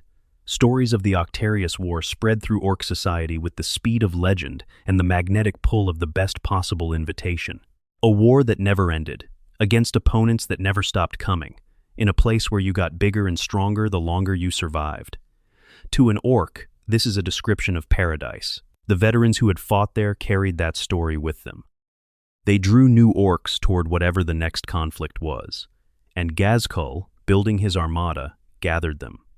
The implications for the Imperium in the current era are, to put it mildly, significant. The opening of the Great Rift has already transformed the galaxy. The Indomitus Crusade is attempting to address the most acute crises, but the threats created or amplified by the Octarius War are still developing. The Tyranid organisms shaped by years of fighting orcs are active. The orc veterans, scattered by the war's conclusion, are active. The 6 war bosses, competing for the title of Overfiend, represent a power vacuum that will eventually resolve itself through violence, and whatever emerges from that internal orc conflict will be leading a population hardened by decades of fighting against the galaxy's most adaptive biological predator. The cordon impenetra was never formally dissolved. It still exists, in theory, as an imperial defensive line around what remains of the Octarius sector. In practice, it is undermanned, overstretched, and dealing with threats that have already largely moved past the theoretical line it was supposed to hold. The sector itself is still a war zone. The fighting has not stopped. It has simply changed shape. Consider what the Octarius War says about the nature of orcs that could not have been said as clearly before. For a long time, imperial military doctrine treated the orc threat as serious but ultimately manageable, a tactical and operational problem rather than a strategic or existential one. Large orc forces could be broken, their leadership could be killed, and without coherent leadership, the orc army would collapse into internal violence. The trick was always to find and kill the biggest orc, and the rest would sort itself out. The Octarius War demonstrated that this model has limits. Orcs who have fought Tyranids for long enough do not behave the way ordinary orcs behave. They have encountered opponents against whom the normal orc strategy of bullying your way through does not work. They have developed real tactical adaptability, not just the raw aggression that normally characterizes orc combat. They are larger than ordinary orcs. They have survived selection pressure from the most relentless opponent in the galaxy. The surviving orcs of the Octarius War represent an upgrade to the orc threat model that Imperial strategists are still trying to fully account for. Consider what the war says about the Tyranids, that the earlier tyrannic wars had not fully communicated. The Tyranid adaptation process is commonly understood in the abstract. Every xenobiologist knows that Tyranids adapt, but the Octarius War produced that adaptation in an accelerated and highly visible form, making the process tangible in a way that data reports from the first or second tyrannic wars never quite managed. You could watch it happening. The organisms that started the war were measurably different from the organisms that ended it. The difference was quantifiable, and the direction of the difference was always toward more dangerous. What the Octarius War says about the Imperium is perhaps the most uncomfortable thing of all. The Imperium, facing an existential threat it could not defeat conventionally, chose a strategy that deliberately sacrificed billions of its own citizens and then engineered a conflict between 2 alien species, hoping that both would die in the process. This is not an aberration from imperial values. It is a concentrated expression of them. The Imperium has always made terrible choices for what it believes are necessary reasons. The scale of those choices is unusual, even by imperial standards. But the logic is entirely consistent. Cryptman did not become a monster by making the Octarius gambit. He revealed what the Imperium had always been willing to do when backed into a corner. And the corner keeps getting smaller. There is a way in which the Octarius War is not actually over. It is ongoing, in the ripples it has sent through the galaxy. Every orc who carries the lessons of that war into a new conflict is a continuation of it. Every Tyranid organism evolved by the consumption of orc biomass is a continuation of it. Every imperial world that looks at the horizon and wonders what those approaching shapes in the night sky are, those are the continuation of it. The stars are not safe. They were never safe, but after Octarius, they are less safe in specific, quantifiable ways that were not true before. The galaxy's 2 most dangerous predators fought for decades in a contained arena, and emerged from that arena as stronger, more capable, more evolved versions of themselves, pointing outward at a universe that has no idea what is coming. This is the Octarius War, a story that starts with one man's desperate mathematics and ends, if it ends at all, with two threats that were already beyond containment becoming something genuinely new, something the galaxy has not seen before. A Tyranid swarm educated by Orks, an Ork culture shaped by surviving Tyranids, both heading outward into a galaxy that is already burning. Sleep well. Section 12. The microscopic war biology at every scale.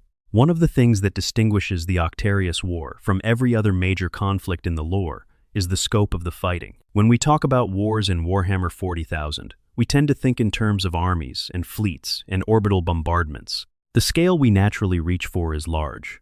Thousands of warriors clashing across plains, warships the size of cities exchanging fire in the void between worlds, the shockwaves of explosions echoing across mountain ranges. The Octarius War was all of that, certainly, but it was also something rarer.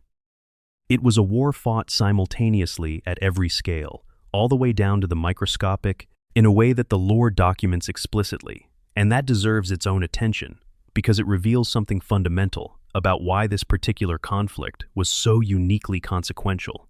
The 4th edition Codex, Orks, and the 5th edition Codex, Tyranids, both describe the Octarius conflict as a war fought at every level of biological organization simultaneously. This was not rhetorical flourish. It was a literal description of what was happening. While war bosses and hive tyrants traded blows in the mountain passes, and bio-titans cracked fortification walls, and gargoyle formations darkened the sky, something else entirely was playing out in the soil beneath everyone's feet. Ork spores are, as we have discussed, constantly being released by living orcs, and massively released at death. These spores are tough, patient, and designed by whatever ancient genetic engineering gave the orcs their nature to survive almost anything. They sink into soil, into rock crevices, into water tables, into the organic debris of the battlefield floor. They are the biological future of the orc species, carried automatically from every conflict without any orc having to consciously think about it. As battles raged on the surface of Aurak and Gorala and Octaria and every world in the sector, billions of these spores were being shed into the ground from millions of fighting and dying orcs. The Tyranids have an answer for this. Phage cells, microscopic organisms released by the larger Tyranid creatures during their biological processes, essentially the cellular scale equivalent of the digestion pools. Phage cells spread through the soil and break down organic material, converting it into a form that can be absorbed by the larger digestion structures and eventually fed to the fleet. They are effective, thorough, and specifically designed to consume and neutralize biological material in the environment. In the soil of every contested world in the Octarius sector, phage cells were pursuing orc spores, and the orc spores were attempting to develop faster than the phage cells could catch them. It was a war of microscopic attrition playing out in the dark earth beneath the larger battle, determining whether the orc presence on a world would be a temporary military incursion or the beginning of a permanent biological infestation that would outlast any military result by decades. The hive mind was aware of this. The hive mind is always aware, at every scale, of every process contributing to or undermining the consumption objective. The phage cell deployment in orc-held territory was deliberate and strategic, designed to do something that the larger organisms could not always accomplish. You can kill every orc on a planet's surface and still fail to eliminate the orc problem if the spores in the soil survive and eventually develop. The phage cells were the Tyranids' answer to the biological persistence of the orc species, an attempt to fight orcs not just as an army to be defeated, but as an ecosystem to be eradicated. They were not completely successful.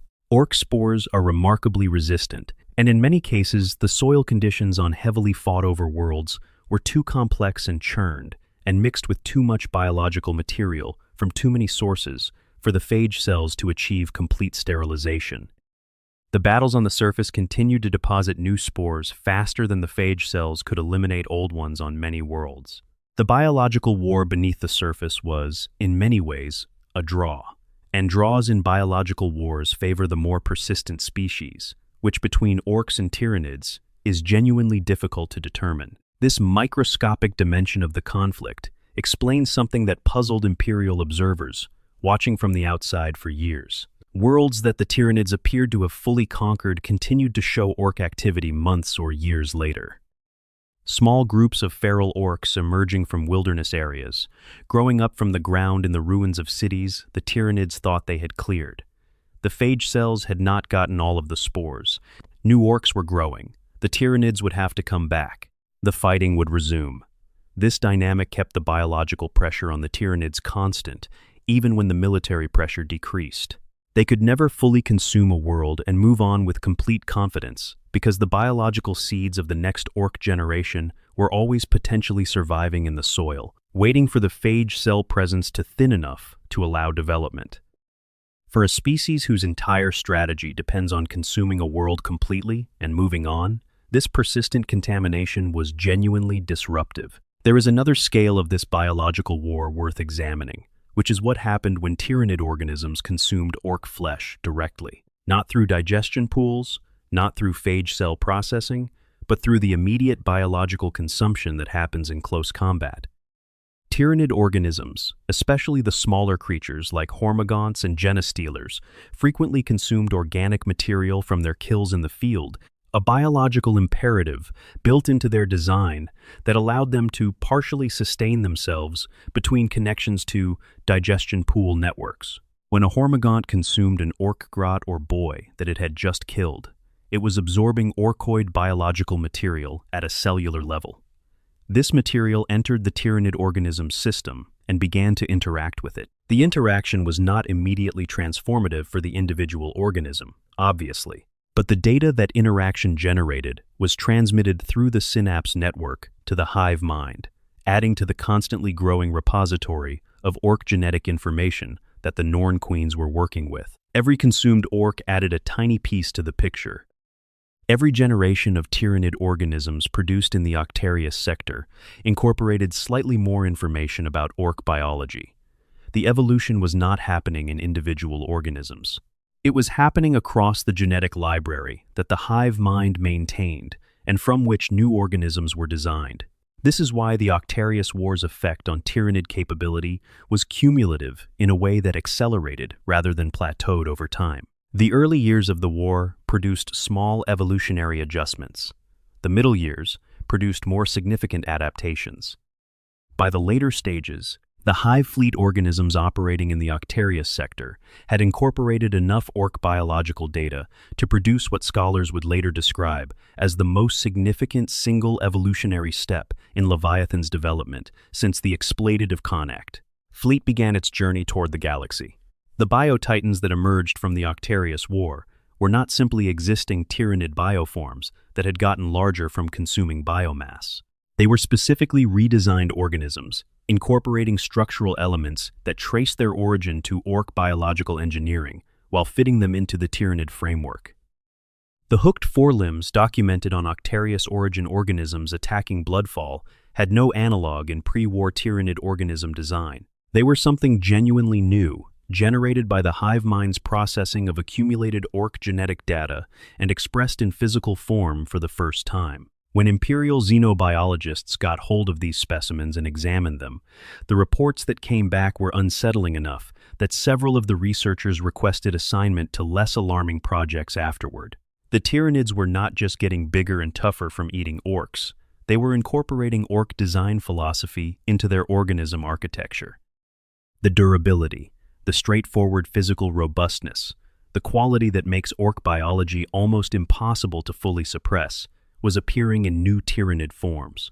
The hive mind had found something it wanted in the orcs, not the orcs as opponents to be conquered. The orcs as a genetic library to be read and selectively incorporated into the greatest biological war machine the galaxy had ever produced. Whether Kryptman had any inkling this was the specific way things would unfold is unclear. His gambit was based on the mutual destruction principle, not on any anticipation of this depth of genetic transfer. If he had known, one wonders whether he would have made the same choice. One suspects, given everything we know about Fidus Kryptman, that his answer would have been yes. That the alternative, Leviathan striking the Imperium at full strength with no delay, was worse than even this outcome. That buying decades of time at any cost was the calculation he kept coming back to. Perhaps he was right. Perhaps the decades bought by the Octarius War were the difference between an Imperium that survived the opening of the Great Rift and one that did not. That kind of counterfactual is impossible to resolve cleanly. The 41st millennium does not deal in clean resolutions. Section 13. The Ork clans, and how the war shaped each of them. The Octarius War was not fought by a homogeneous Ork force. The Ork Empire of Octarius was, like all Ork political entities, a gathering of different clans, the major tribal groupings that divide Ork society along lines of preference and culture and fighting style. Understanding which clans were most involved in the war, and how the specific pressures of fighting Tyranids affected each of them differently, adds significant depth to the picture of what the Octarius War actually looked like from the green side. The Blood Axes were among the first Ork clans to face the Genestealer infestation that Cryptman had engineered, and their response was characteristic. Blood Axes are the Ork clan most associated with, in relative terms, tactical thinking, and a willingness to incorporate non-Ork ideas when those ideas seem useful. They use camouflage. They retreat when retreating makes sense. They employ strategy in a way that other Ork clans sometimes regard with suspicion as not being properly Orky. It was Blood Axe's war bosses who recognized the Genestealer infestation for what it was, and hired Boss Zagstruck's Vulture Squad to hunt it down. This is itself revealing. An ordinary Ork reaction to Genestealers infiltrating your empire might be to find the Genestealers and hit them very hard until there were no more Genestealers. The Blood Axe's response was more nuanced. Identify the specific threat, engage a specialized force suited to dealing with it, execute the suppression efficiently, and then report what had happened to the relevant leadership. This tactical sophistication was going to serve the Blood Axes well throughout the Octarius War, and led to their particular prominence in the later stages of the conflict, especially the tunnel and urban fighting, where their approach to commando-style operations excelled.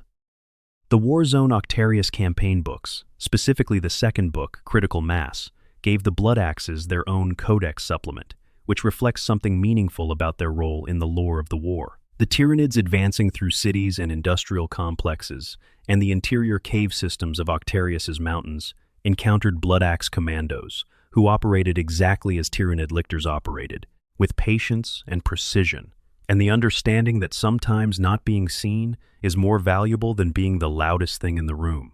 The mutual recognition between Blood Axe methodology and lictor methodology, two opposite sides of the same intelligent predator coin, produced some of the most tactically interesting engagements of the war. The Goths, by contrast, brought exactly what you would expect. The Goths are the clan of pure aggression, the fighters who believe that the truest form of Ork expression is direct, overwhelming physical confrontation with whatever is in front of them.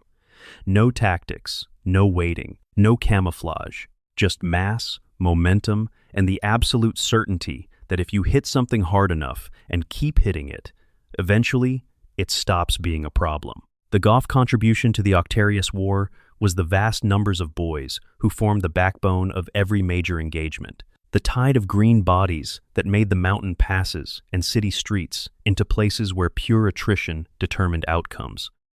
What the Tyranids did to the Goths over years of fighting was, from the hive mind's perspective, a controlled experiment in escalation. The Goths kept coming. The Tyranids killed them. The Goths grew from the experience and came again, larger. The Tyranids adapted to kill the larger Goths more efficiently. The larger Goths who survived that adaptation came again, even larger. The hive mind cataloged every generation of escalating Goth combat with the patient thoroughness of a researcher who knows the experiment will eventually produce something useful. The Goth fighters who made it to the later stages of the Octarius War were not the same kind of Ork as the ones who had started it. The selection pressure of fighting Tyranids for years had produced Goth warriors who combined the clan's natural aggression with a survival instinct sharpened to something almost approaching tactical awareness. They had not become Blood Axes. They were still Goths. But they had learned things about fighting Tyranids that no training exercise could have taught them, because there is no training exercise that teaches you what to do when the enemy changes its tactics between encounters, specifically to counter what worked last time. The Snakebites presented a different relationship to the war. The Snakebites are the clan most connected to the natural world, to the riding beasts, and the giant squig mounts, and the fundamental orc connection to the biological ecosystem they carry with them. They ride into battle on enormous creatures, they use biological weapons alongside mechanical ones, and they have a relationship with the living world around them that other clans sometimes regard as slightly mystical. In the context of a war against Tyranids, the snakebite connection to biological creatures created specific tactical dynamics. The giant creatures the snakebites rode, and deployed as weapons, were targets that the hive mind studied carefully, because large biological organisms in close proximity to the swarm represented both a threat and a potential source of biomass. The Tyranids developed specific responses to the mounted snakebite warriors, bioforms designed to neutralize the mounts, while engaging the riders separately. The snakebites adapted by finding that their riding creatures responded to Tyranid threats differently than they responded to orc threats. The animals, operating on something closer to pure instinct, could sometimes detect Tyranid approach through the subtle psychic and chemical signals that preceded Tyranid movement, providing a form of early warning that pure orc sensing could not always match. Snakebite warbosses, who survived long enough in the Octarius War, learned to read their mounts' behavior as intelligence data, interpreting the animal's unease as directional information about where the swarm was moving. The speed freaks, technically a cross-clan subculture rather than a clan in itself, contributed to the Octarius War in a way that deserves specific mention because it illustrates something about orc tactical philosophy at its best. The speed freaks are defined by their obsession with speed, with motorized vehicles, with the sensation of moving fast, while large amounts of violence happen in the immediate vicinity. In the Octarius War, their value lay not in the kind of grinding attrition fighting that defined most of the conflict, but in their ability to exploit the gaps in Tyranid lines. Tyranid swarms move as a coherent organism, but that coherence has gaps. Points where different elements of the swarm are transitioning between objectives, where the synapse network is stretched thin, where the density of organisms is temporarily lower than the surrounding areas. A human military planner looking for those gaps might need hours to identify and exploit them. A speed freak mob, operating on instinct and the intuitive understanding of fast movement through complex terrain that years of high-speed operation provides, could find those gaps almost reflexively and punch through them before the hive mind could redirect enough force to close the breach. The speed freaks operating in the Octarius War developed specific tactics for what they called knifing, finding the thin parts of the swarm and driving directly through at speeds that precluded any organized Tyranid response. They could not hold the ground they crossed, and they rarely tried to. The objective was disruption, the psychological and operational impact of having very loud, very fast orc vehicles appearing suddenly in the middle of Tyranid logistics operations, destroying whatever they found, and then disappearing before the response could arrive. It was not a strategy that won battles on its own, but it complicated the Tyranid operational picture significantly, and every complication imposed on the hive mind's planning was a resource expenditure that came from somewhere else. The speed freaks may have contributed more to slowing the Tyranid advance than their raw combat power would suggest, simply by being operationally disruptive, in a way that an intelligence directing billions of organisms simultaneously had to take into account. The Death Skulls clan brought their characteristic approach to the war: systematic looting of the battlefield. This sounds frivolous in the context of an existential struggle against the galaxy's great devourer, and in any other conflict it might have been. In the Octarius War, it turned out to have strategic value that no one had anticipated. Tyranid organisms, when killed, contain biological material of significant interest to the mech boys that the Death Skulls always have in abundance. Not just as biomass that could theoretically be consumed, but as structural material that could be incorporated into orc technology in ways that produced unexpected synergies.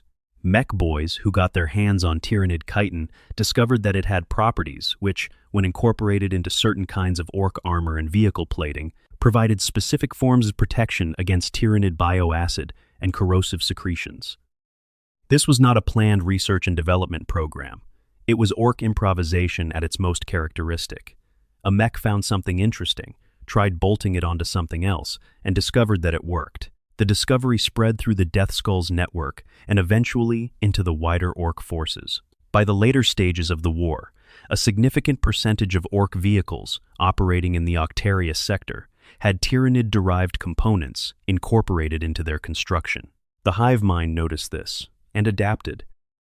The bioforms it developed for later assaults in the sector had changed their biochemical composition in ways specifically designed to counter the Tyranid chitin-reinforced Ork vehicles, which the Orks then had to respond to by finding different solutions, which the hive mind then processed and responded to again. This particular cycle of improvisation and counter-improvisation played out across dozens of technical exchanges throughout the war, each one a small local arms race within the larger strategic arms race. The Octarius War was fractal in this way. The macro-level feedback loop of mutual escalation was replicated at progressively smaller scales, all the way down to individual combat techniques and biological countermeasures, each layer contributing to the overall dynamic in which both sides became continuously more capable at the specific task of killing each other. Section 14. The role of the Death Watch and Imperial intelligence. The Imperium, for all that its official strategy was to maintain the cordon impenetra and let the two threats consume each other, was not entirely passive in the Octarius sector. The Death Watch, the Space Marines of the Ordo Xenos, maintained a presence throughout the conflict's duration that served multiple purposes simultaneously. The most visible Death Watch role was the direct intervention capacity. Kill teams inserted into the Octarius sector for targeted operations, taking advantage of the chaos of an ongoing multi-front war to execute missions that would have been impossible against either opponent in a less disrupted environment. The objectives varied: disrupting Tyranid synapse networks by eliminating key organisms, retrieving intelligence on Ork military dispositions, recovering Ork technology samples or Tyranid specimens for analysis, extracting Imperial assets who had survived in pockets of the conflict zone that the main forces could not reach. The Death Watch approach to fighting in the Octarius sector was shaped by a recognition that they were operating in an environment where the normal rules of engagement did not cleanly apply. In most combat environments, a Space Marine kill team knows who the enemy is. In Octarius, the enemies included Orks, Tyranids, occasional chaos elements, and the constant environmental hazard of being caught between two massive armies that would both kill them without hesitation.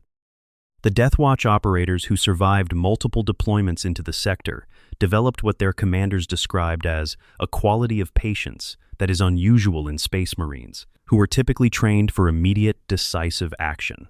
They learned to move differently through the sector, to use the fighting between Orks and Tyranids as cover and distraction, to time their insertions and extractions around the rhythms of Tyranid assault patterns, identifying the moments between major pushes when the swarm was reorganizing and the space between the lines was momentarily less lethal than it would otherwise be. Some kill teams became remarkably effective at a very specific kind of navigation, moving through contested terrain without being caught by either side, like threading a needle through a churning storm. The intelligence function of the Death Watch in Octarius deserves separate attention because it was arguably more valuable than the direct combat role. The cordon impenetra's strategic value depended entirely on accurate, current intelligence about what was happening inside the sector. The two main threats were constantly evolving. The Ork tactical picture changed with each new warboss faction that entered the conflict, each new mercenary contingent attracted by the reputation of the war, each new adaptation in fighting style produced by sustained contact with Tyranid opponents. The Tyranid tactical picture changed every time the hive mind incorporated new learning and produced a new generation of organisms designed around that learning. Without continuous intelligence collection, the cordon impenetra commanders would have been responding to yesterday's threat picture, which in the Octarius sector was a significant disadvantage. The threat today was usually meaningfully different from the threat yesterday. Kill teams deployed specifically for intelligence gathering, operating deep in the sector with equipment designed for documentation and analysis, fed information back through secure channels that kept the cordon command structure current on developments as they happened, rather than weeks or months after the fact. This intelligence work also produced significant contributions to the Imperium's broader understanding of Tyranid biology and tactics. The specimens recovered from Octarius by Death Watch kill teams, the biological samples, and the captured organisms and the technical analysis of Ork modifications to Tyranid material became foundational documents in the Ordo Xenos' Tyranid research files. The accelerated evolution visible in Octarius organisms provided data that was not available from any other source, because no other conflict in the known galaxy had run a Tyranid force against an Ork opposition for decades, at the kind of scale and intensity that Octarius represented. There is a specific event worth mentioning here, because it illustrates both the complexity of Deathwatch operations in Octarius and the dark humor that the lore occasionally deploys when things have gotten complicated enough. At some point during the mid-period of the war, a Deathwatch kill team was inserted into the sector with the specific objective of eliminating a particularly large and well-established Ork war boss, whose leadership was keeping a specific mountain fortress holding against the Tyranid advance. The strategic calculus behind this mission was that removing the war boss would cause the fortress to collapse into internal Ork violence, which would allow the Tyranids to consume the mountain position and the resources within it, which would be fed into the Tyranid war machine, and reduce the overall Ork capability in that region. The kill team succeeded in eliminating the war boss. The fortress did fall into internal violence. The Tyranids did consume it. And the consumption of that fortress, including the population of several thousand Orks that the Tyranids processed into biomass, produced a generation of organisms that were specifically adapted to the kind of fortified mountain terrain that characterized the Octaria capital region. The next Tyranid assault on the mountain fortresses of Octaria incorporated these adaptations. The fortresses that had been holding suddenly found themselves facing organisms designed for exactly this terrain. The kill team that completed the original mission received full recognition for a successful operation.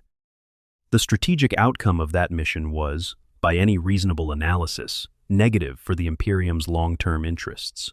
This kind of paradox, where tactically successful actions produced strategically counterproductive outcomes, was not unusual in the Octarius War. The environment was too complex and too dynamic for any single operation to be evaluated in isolation from the broader evolutionary feedback loop. There were also operations that worked exactly as intended, and it is worth acknowledging them.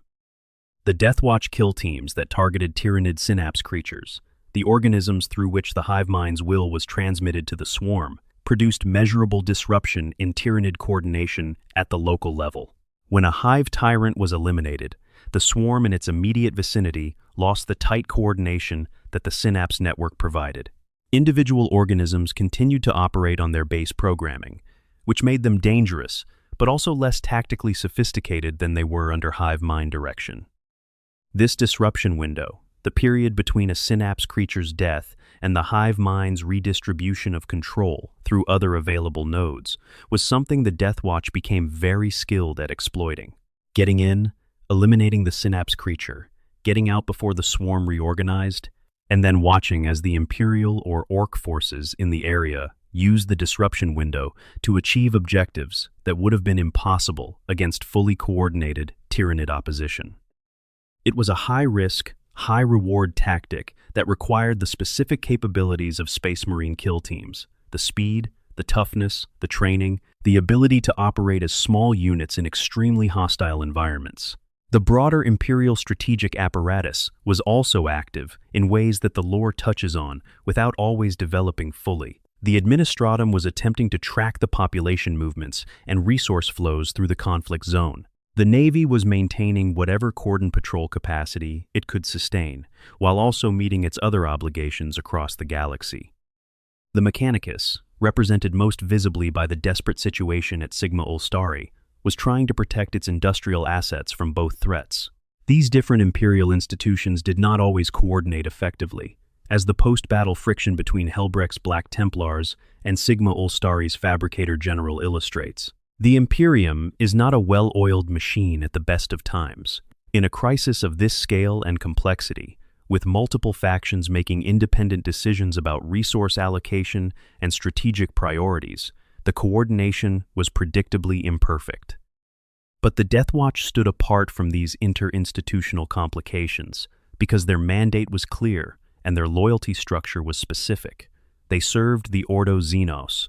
They served the mission of alien threat elimination. In the context of the Octarius War, that mission was being executed in a genuinely ambiguous environment, where the definition of eliminating the alien threat kept shifting, based on which alien threat mattered more in any given moment. But the Death Watch kept doing the work anyway, adapting to each new definition as it emerged. Section 15. What the Tyranids learned and how they used it. We have discussed throughout this video how the Tyranids evolved during the Octarius War, absorbing Ork biomass and developing new organisms. But the specific content of what they learned, and the specific ways they used it in subsequent operations beyond the Octarius sector, deserves dedicated attention, because the post-Octarius Tyranid is not simply a stronger version of the pre-Octarius Tyranid. It is qualitatively different in ways that matter for understanding the current Tyranid threat.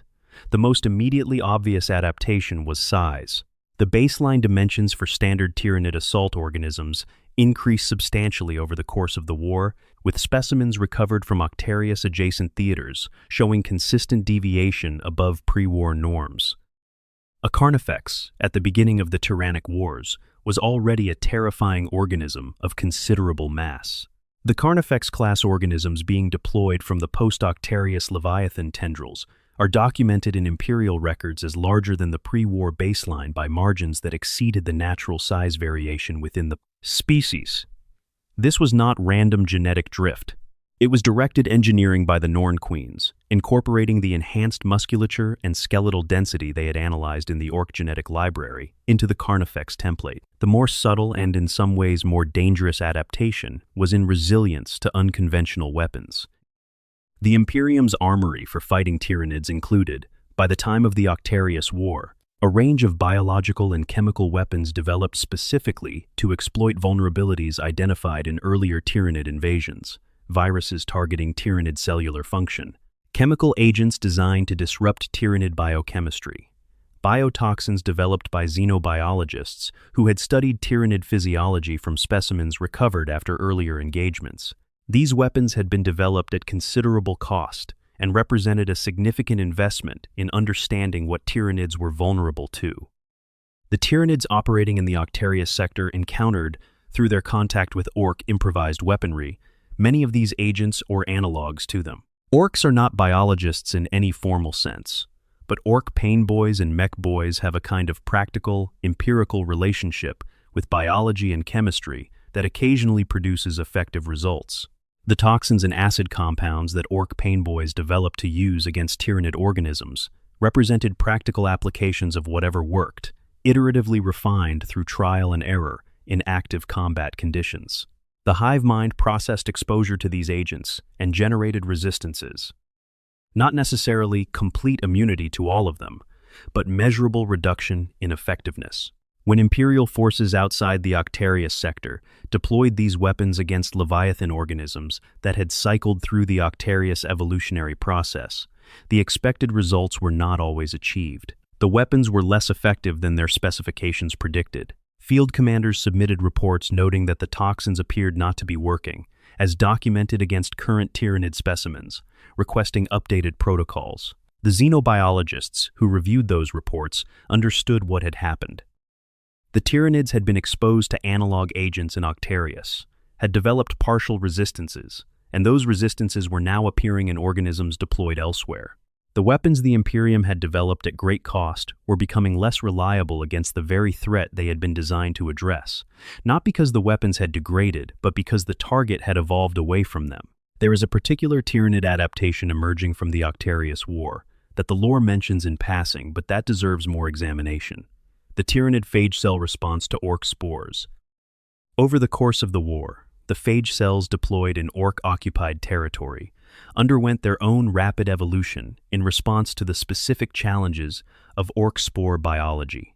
The standard phage cell model that the hive mind deployed at the beginning of the Octarius War was not particularly specialized for dealing with Ork spores specifically. It was a general-purpose organic breakdown system. Ork spores are not general-purpose organic material. They are highly resistant, engineered to survive extreme conditions, and designed by whatever ancient intelligence created the Ork species to be extraordinarily persistent. The phage cells that the hive mind was producing by the later stages of the Octarius War were measurably more effective against fungal biological material specifically. They had been refined through iterative exposure and evolutionary response to deal more efficiently with the specific chemical and structural properties of orc spores. This has implications that extend beyond the Octarius sector. A hive fleet that deploys phage cells refined against orc biology is a hive fleet better equipped to actually eradicate orc infestations from planets it consumes, rather than simply clearing the surface population and leaving spores in the soil. For the orcs, this represents an evolutionary threat of a different kind. The persistence of orc biology across planetary cycles, the fact that you cannot truly eliminate orcs from a world without exterminatus, has historically been one of the species' greatest long-term survival advantages. If the post-Octarius hive fleet has developed phage cell variants that are more effective against orc spores, the biological persistence that has protected the orc species for millennia becomes less reliable. A Tyranid fleet that can consume orc worlds more completely, leaving fewer spore survivors to regenerate the population, is doing something novel to the orc-Tyranid interaction that no previous conflict had accomplished.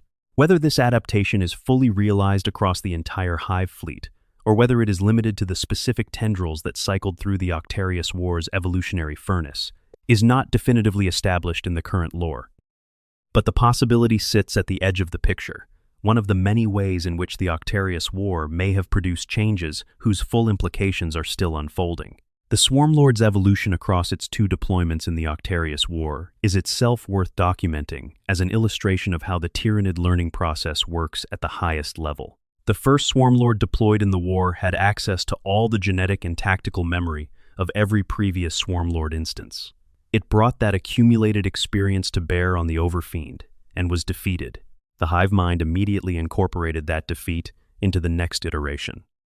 The second Swarmlord arrived, knowing specifically how the Overfiend fought, knowing specifically what had gone wrong, knowing specifically what tactical adjustments were needed to produce a different outcome.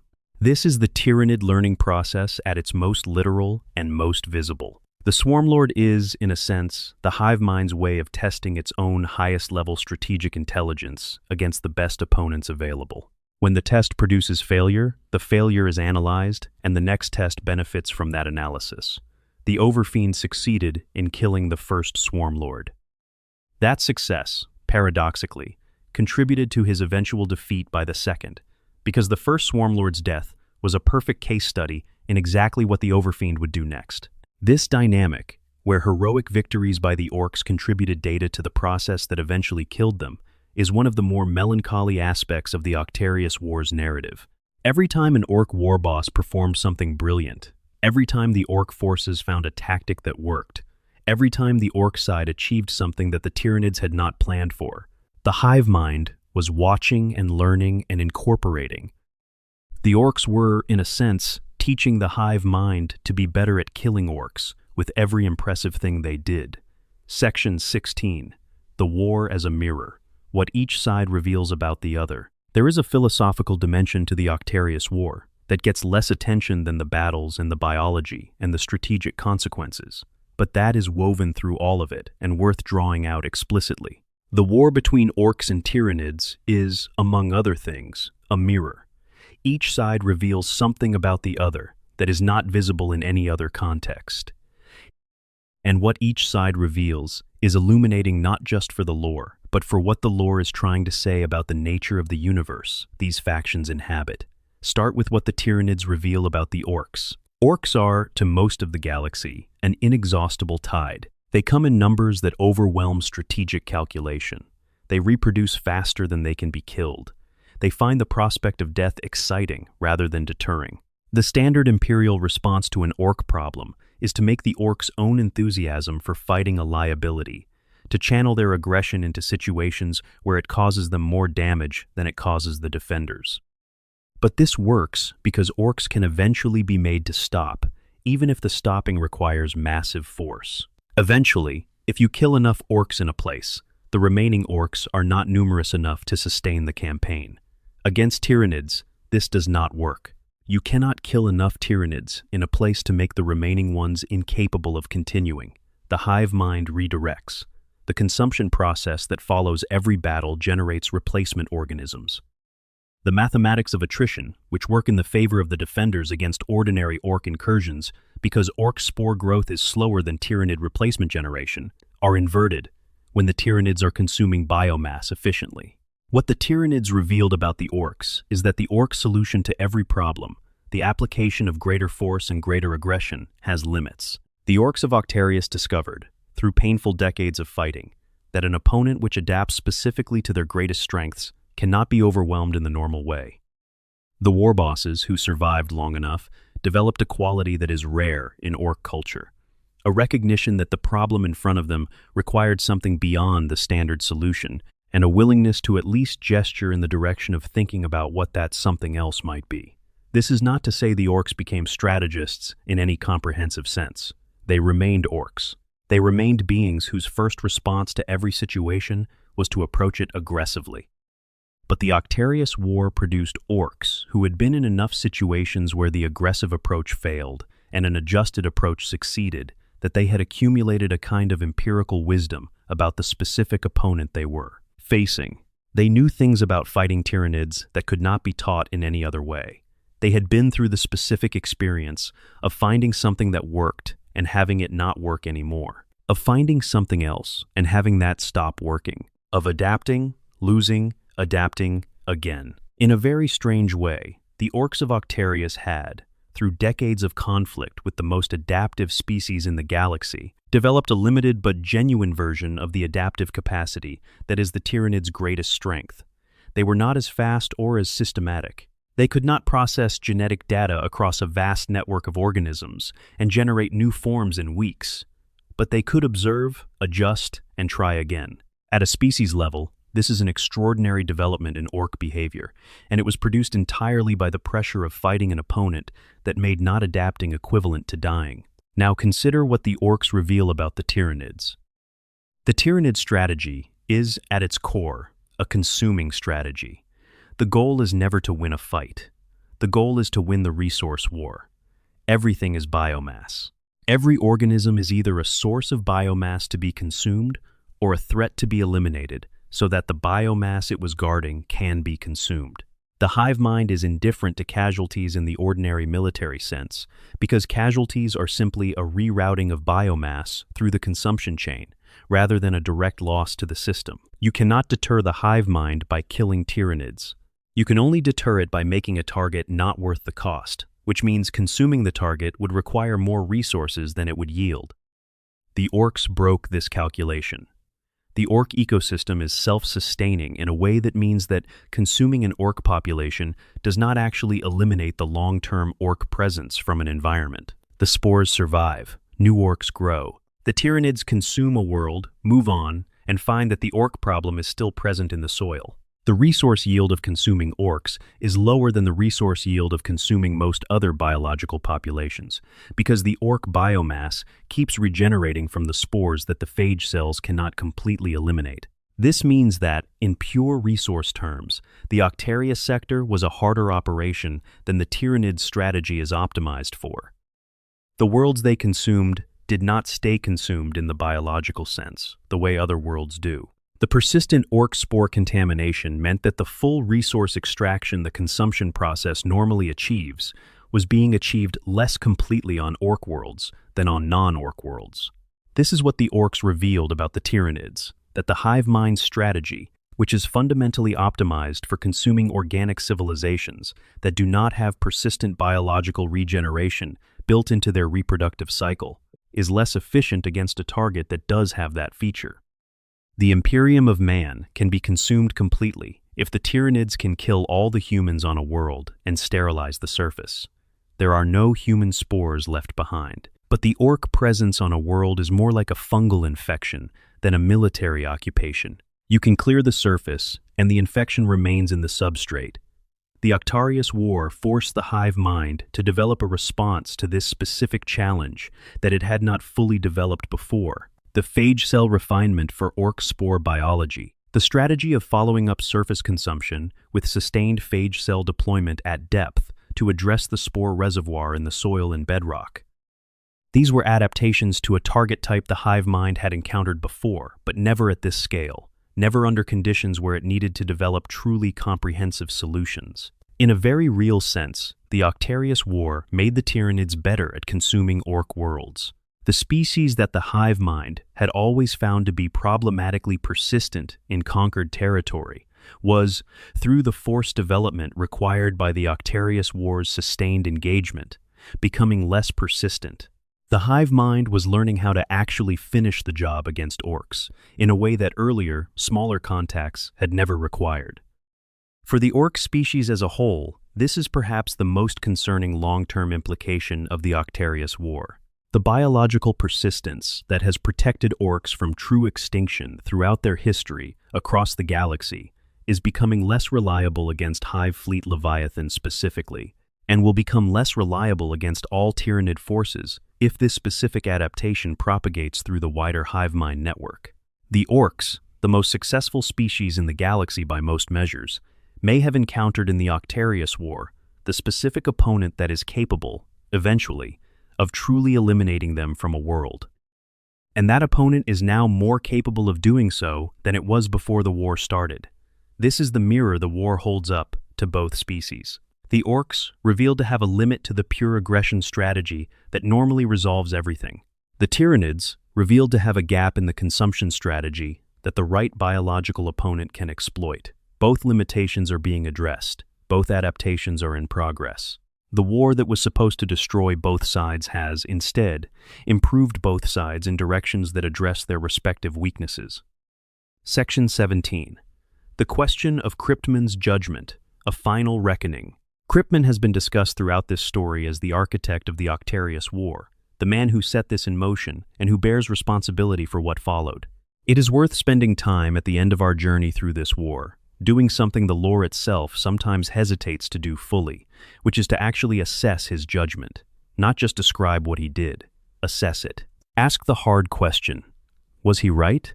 The conventional reading, the one that presents itself most easily, is that Cryptman was wrong. He set two catastrophic threats against each other, hoping they would destroy each other. They did not destroy each other, they made each other stronger. Now the galaxy faces two enhanced threats instead of two weakened threats. The war that was supposed to solve the problem made the problem worse. Cryptman was wrong. End of assessment. This reading is not unreasonable. The outcome was not what he intended.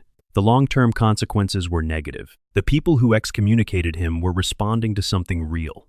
But there is another reading, less comfortable and possibly more accurate. Consider what the alternative to the Octarius Gambit actually was.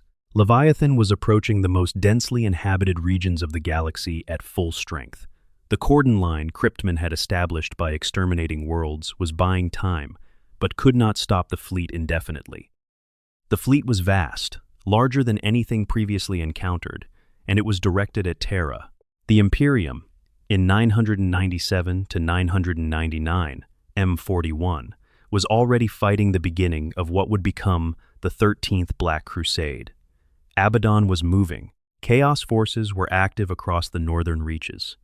The Imperium was facing simultaneous existential threats from multiple directions, and it did not have the resources to meet all of them at full strength simultaneously. In that context, redirecting a hive fleet of Leviathan scale into the Octarius sector bought the Imperium something. The fighting at Octarius pulled the bulk of Leviathan into a commitment it could not easily break.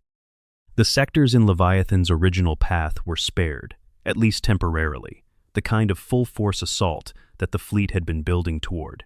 Imperial worlds that would have been consumed were not consumed. The Forge worlds that would have been targeted were not targeted. The population centers that would have been stripped to bare rock were not stripped. How many people did the Octarius Gambit save? This is genuinely impossible to calculate with any precision, but the order of magnitude is in the billions. Potentially the tens of billions, depending on how many worlds Leviathan would have consumed if it had continued on its original course at full strength, rather than being diverted into a sustained engagement with the Orc Empire. Against that, set the cost of the Gambit. The worlds Cryptman exterminated to create his cordon, billions dead there. The Orc Empire, which was certainly not an ally of humanity, but which represented an established political entity with a history and a population that was eliminated by the war Cryptman engineered.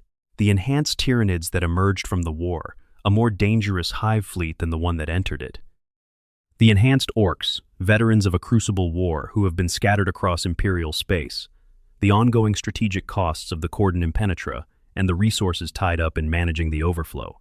When you do this accounting honestly, the balance is not obviously positive or obviously negative. It is genuinely ambiguous. The short-term lives saved by redirecting Leviathan may well exceed the long-term lives lost to enhance threats, or they may not. The timeline over which you measure matters enormously. If you measure over 5 years, Cryptman helped. If you measure over 500 years, as the enhanced Leviathan and the veteran Orks continue to propagate their influence across the galaxy, the calculation may reverse. What the lore does not do, and what is honest, is provide a clean answer. This is not a narrative failure. It is an intentional feature of one of the most sophisticated pieces of storytelling in the Warhammer 40,000 setting. The Octarius War is designed to be morally unresolvable, to produce exactly the kind of discomfort that comes from looking at a situation where there was probably no right answer, only a choice between different kinds of catastrophe, and the person who made the choice did so as well as a person in that position could have been expected to, and it still produced terrible things. Cryptman believed, throughout everything, that he was the only person who truly understood the scale of what was coming, and the only person willing to do what was necessary to give humanity a chance against it. This belief was arrogant. It was also probably at least partially correct. And the combination of those two things, the genuine insight and the arrogance that comes from being right for a very long time about a very important thing, produced the specific kind of monster that the Inquisition has always struggled to deal with, the one whose methods are monstrous and whose understanding of the threat is irreplaceable. There is a moment near the end of Cryptman's documented history where he is described as still insisting, even in the aftermath of everything, that he was right, that the gambit was the correct choice given the information available, that the people who excommunicated him were wrong to do so, not because their moral objection was invalid, but because the moral objection was an unaffordable luxury in the context of the actual existential threat he was managing. You can agree with him or disagree with him. The lore does not make you do either, but it is worth sitting with his position seriously for a moment, because the alternative he was refusing to accept was a hive fleet attacking the Imperium at full strength, Terra potentially targeted, the Emperor's psychic beacon drawing the swarm directly toward the most important world in human civilization. In that context, the Octarius Gambit was not an act of malice. It was an act of desperation by a man who had been watching the galaxy get eaten for 2.5 centuries and had finally run out of options that left everyone alive. The tragedy of Cryptman is the tragedy the 41st millennium keeps staging in different forms. The universe does not reward good intentions. It does not punish monstrous ones. It simply proceeds, indifferent to the human quality of the choices made within it, producing consequences that follow from actions with the same mechanical indifference as a planet orbiting a star. Cryptman acted. The consequences followed. Some of those consequences were better than what would have happened otherwise. Some were worse. The war continues. The galaxy burns. Section 18. The current state and what comes next. At the point in the lore where the Warzone Octarius campaign books leave us, the situation in the sector is as follows. The Overfiend of Octarius is dead. The capital world Octaria has fallen to Hive Fleet Leviathan. 6 Ork war bosses are competing for the title of Overfiend, fighting each other and the Tyranids simultaneously in the chaotic post-collapse environment of a shattered empire. The Tyranids have the strategic advantage. They are pressing it. The Imperial cordon impenetra is straining. Sigma Olstari has been stabilized after the Black Templars' intervention, but the Fabricator General's decision to dedicate more resources to local defense has reduced the output that the cordon is receiving. The populations of surrounding sectors are aware that something terrible has been happening in the Octarius region for decades and are increasingly concerned about what emerges from it. The Orks scattered from the collapsed empire are spreading through Imperial space. They are not organized, they are not under unified command, but they are veteran warriors of extraordinary capability, and they are looking for fights, which the current state of the galaxy provides in abundance. Wherever they go, they bring the lessons of the Octarius War with them. and those lessons make them more dangerous opponents than ordinary Ork forces of equivalent size. The Tyranid organisms carrying Octarius evolutionary adaptations are active in multiple theaters. The biotitans that attacked Bloodfall are documented. Other reports from other systems describe assault organisms with characteristics consistent with post-Octarius Leviathan evolution. The enhanced Hive fleet is not staying in the Octarius sector, it is propagating. Ghazghkull is building his armada. The 5 million warships he departed with are attracting more. The Great Wa, the largest coordinated Ork military operation in current history, is still in formation. When it launches fully, it will be led by Orks who carry the specific kinds of capability that only decades of fighting Tyranids produces. The Imperium's existing models for what an Ork invasion looks like were already outdated before Octarius. After Octarius, they are significantly more outdated. Kripman is working, still, at the Tiamat system, with the Deathwatch kill teams that have remained loyal to him, investigating what appears to be a biological megastructure of Tyranid origin that may be decades or centuries old, and whose purpose suggests something about the Tyranid relationship to the warp that has not been fully understood. Whether his work at Tiamat represents another chapter in the long story of one man's desperate efforts to give humanity a chance, or another chapter in the story of those efforts producing consequences nobody anticipated, will depend on how the lore develops from here. The Strategic Collective's assessment hangs over all of this like a shadow. The Hive fleets encountered so far are the advance elements. The main force is still coming. The mobilization levels required to have any hope of meeting it are beyond anything currently being achieved. The window of preparation that Kripman bought with the Octarius Gambit is a real window, and it is not being used as efficiently as the situation demands. This is the current state of the galaxy with respect to the Octarius War and its consequences. It is not a comfortable state. The lore is not presenting a situation that is moving toward resolution. It is presenting a situation that is moving toward an escalation, and everything that happens in it seems designed to make that escalation more severe. But this is Warhammer 40,000. Escalation is the native condition. The setting was never designed to resolve. It was designed to present a universe at a specific moment of maximum intensity, a moment that has been going on for thousands of years and shows no sign of concluding, a moment in which every decision matters, and no decision is clean, and the people making those decisions are doing their best in a context where best is never enough. The Octarius War, in this context, is not an aberration.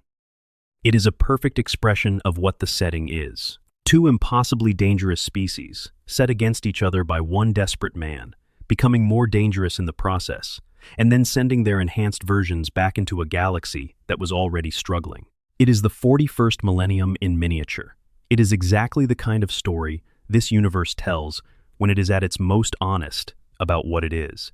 And that is why it is worth spending this much time with it. Not because it offers hope or resolution or a model for how things could go better, but because understanding it, really sitting with its complexity and its cost and its moral ambiguity and its biological horror, tells you something true about the fictional universe you are spending your time in. It tells you what this universe values, what it is asking you to think about, what it wants you to feel in the specific place between awe at the scale of things and unease at what that scale requires. The Octarius War is one of the things the 41st millennium is most proud of and most troubled by simultaneously, and now you know why. Section 19. The human cost at the edges of the war. Something the broad strategic narrative of the Octarius War tends to obscure is the human cost at its margins. We talk about Orks and Tyranids and Inquisitors and Forge Worlds as though the entire story exists at the level of empires and fleets and existential threats. And while all of that is true, around the edges of the Octarius sector, there were Imperial worlds whose populations lived with the consequences of a decision they had no part in making, whose daily existence was shaped by the overflow of a war that had been engineered to happen far enough away to protect them and had failed at that specifically. Consider what it meant to live on an Imperial world within the shadow of the Cordon Impenetra, not a world inside the conflict zone. A world just outside it, close enough that the sky, occasionally darkened with the distant light of hive ship combustion during a particularly intense orbital engagement. Close enough that Ork raiding parties that punched through gaps in the cordon arrived on your continent without warning. Close enough that the refugees from consumed worlds within the sector, who had somehow escaped before the swarm arrived, showed up in your system's approach lanes in improvised vessels, carrying whatever they had managed to carry, carrying also the specific kind of trauma that comes from watching a world die. The populations of these fringe worlds had very little reliable information about what was actually happening inside the sector. The shadow in the warp that rolls ahead of any significant Tyranid presence disrupted astropathic communication in the region, making reliable long-range communication difficult.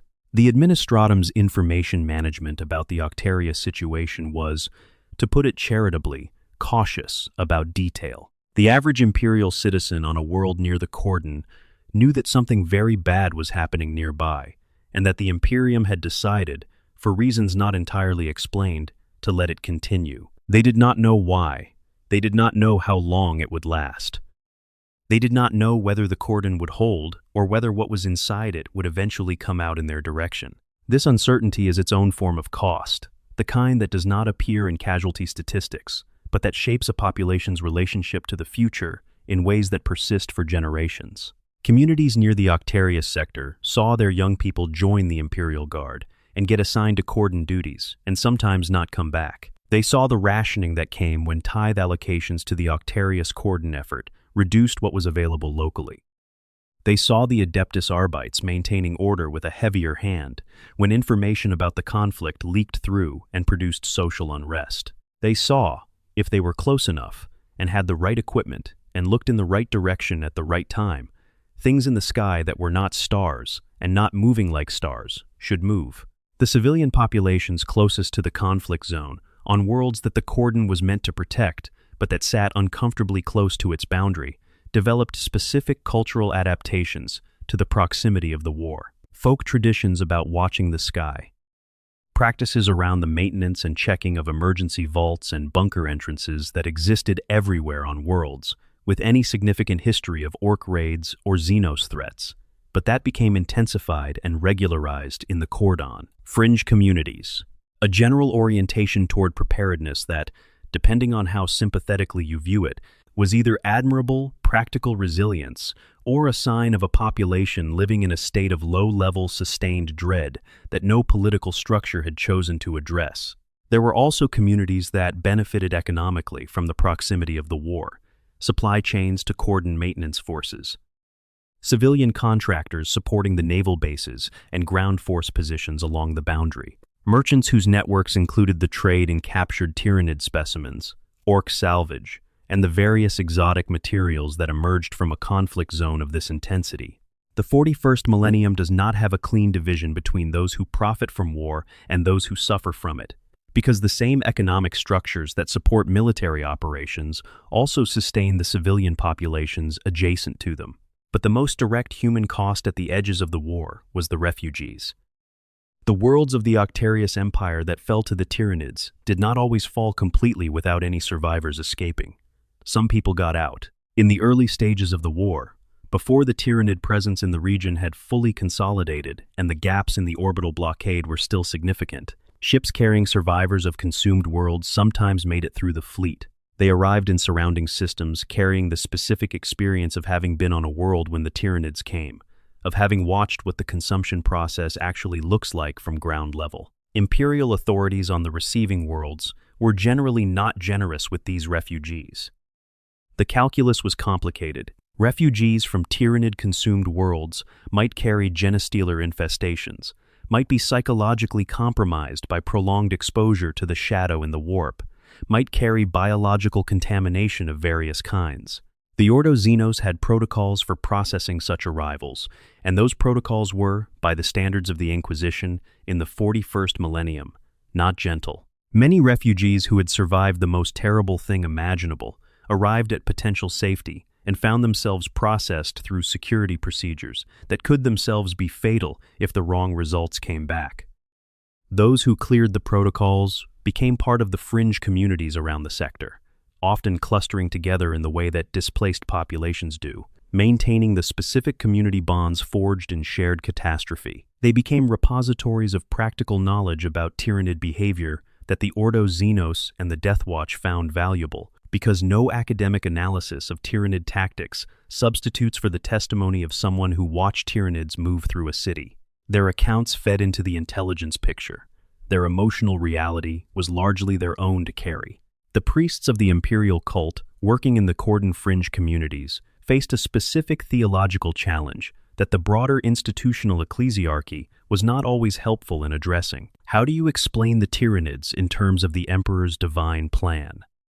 The standard frameworks for making sense of Xenos threats within the imperial faith are built around chaos as the primary spiritual adversary, the corruption of humanity's soul as the supreme danger, the Emperor's sacrifice as the cosmic event that makes redemption possible. The Tyranids do not fit cleanly into this framework. They are not corrupt. They are not agents of the dark gods. They are not responding to human sin or human weakness. They are simply hungry, in a way that has nothing to do with any human moral category. Some priests developed the position that the Tyranids were a test, the most literal possible expression of the Emperor's demand that humanity be strong enough to survive in the universe as it actually is. Some developed the position that the Tyranids were tools of the Emperor's will, instruments of a cosmic pruning that remove the weak and insufficiently faithful. Some simply did not address the Tyranids directly in their theological framework at all, continuing to preach the standard messages about chaos and corruption and faith, treating the Tyranid presence as a material problem rather than a spiritual one. The congregations in the fringe communities responded to these different framings in different ways. Some found the test interpretation clarifying and motivating. Some found any interpretations that required understanding the Tyranids as serving some divine purpose to be impossible to accept given what they had seen or what their refugee neighbors had described. The theological landscape of the Octarius fringe was, by the later stages of the war, considerably more complex and contested than standard ecclesiarchy doctrine would have predicted for imperial worlds that were not formally in contact with alien or heretical influences. None of this changes the strategic outcome of the Octarius War. The fate of individual communities around the Cordon boundary does not alter what happened between the Swarmlord and the Overfiend, but it fills in the human texture of the story in ways that make the strategic consequences feel more grounded in the actual lived experience of the universe this war was happening in. The Octarius War was not just a conflict between two alien species observed by an imperial administration from a strategic distance. It was an event that reshaped the lives of millions of people who lived in its shadow, who had no meaningful ability to influence its course, who woke up every morning in the shadow of a decision they had no part in making, and who built their lives around the reality of that decision as best they could. That experience, the experience of being adjacent to an engineered catastrophe, is as much a part of the Octarius War's story as any of the dramatic battles we have spent our time on. The 41st millennium is full of people like this, people in the margins of the great events, people whose names do not appear in tactical reports or xenobiological analyses or inquisitorial memoranda. People who are nonetheless real within the framework of the fiction and whose reality deserves acknowledgement as part of what the story is actually about. The Octarius War happened to them too. It just happened to them in a different register than it happened to the war bosses and the hive tyrants and the Swarmlord and the Overfiend. Section 20. A closing meditation on the nature of unwinnable wars. Warhammer 40,000 is a setting about unwinnable wars. This is not a bug. It is the fundamental premise. The Imperium cannot win. It can only endure. The enemies arrayed against humanity are too numerous, too varied, too powerful for any final victory to be achievable. The best possible outcome of any given conflict is survival, temporary, conditional, bought at cost, with no guarantees for tomorrow. The Octarius War is one of the purest expressions of this premise in the entire lore, and it is worth acknowledging that specifically as we close. Every participant in the Octarius War was, in their own way, fighting an unwinnable war. The Orks could not permanently defeat the Tyranids, not because they were not strong enough or aggressive enough or committed enough. They were all of those things in extraordinary measure. But the fundamental nature of the Tyranid threat, the adaptive evolution and the consumption cycle, and the sheer vastness of the biological resources behind the Hive fleet meant that even the most successful Ork resistance was a delay rather than a resolution. Killing Tyranids made the next wave worse. Winning individual battles contributed to the intelligence that made future battles harder.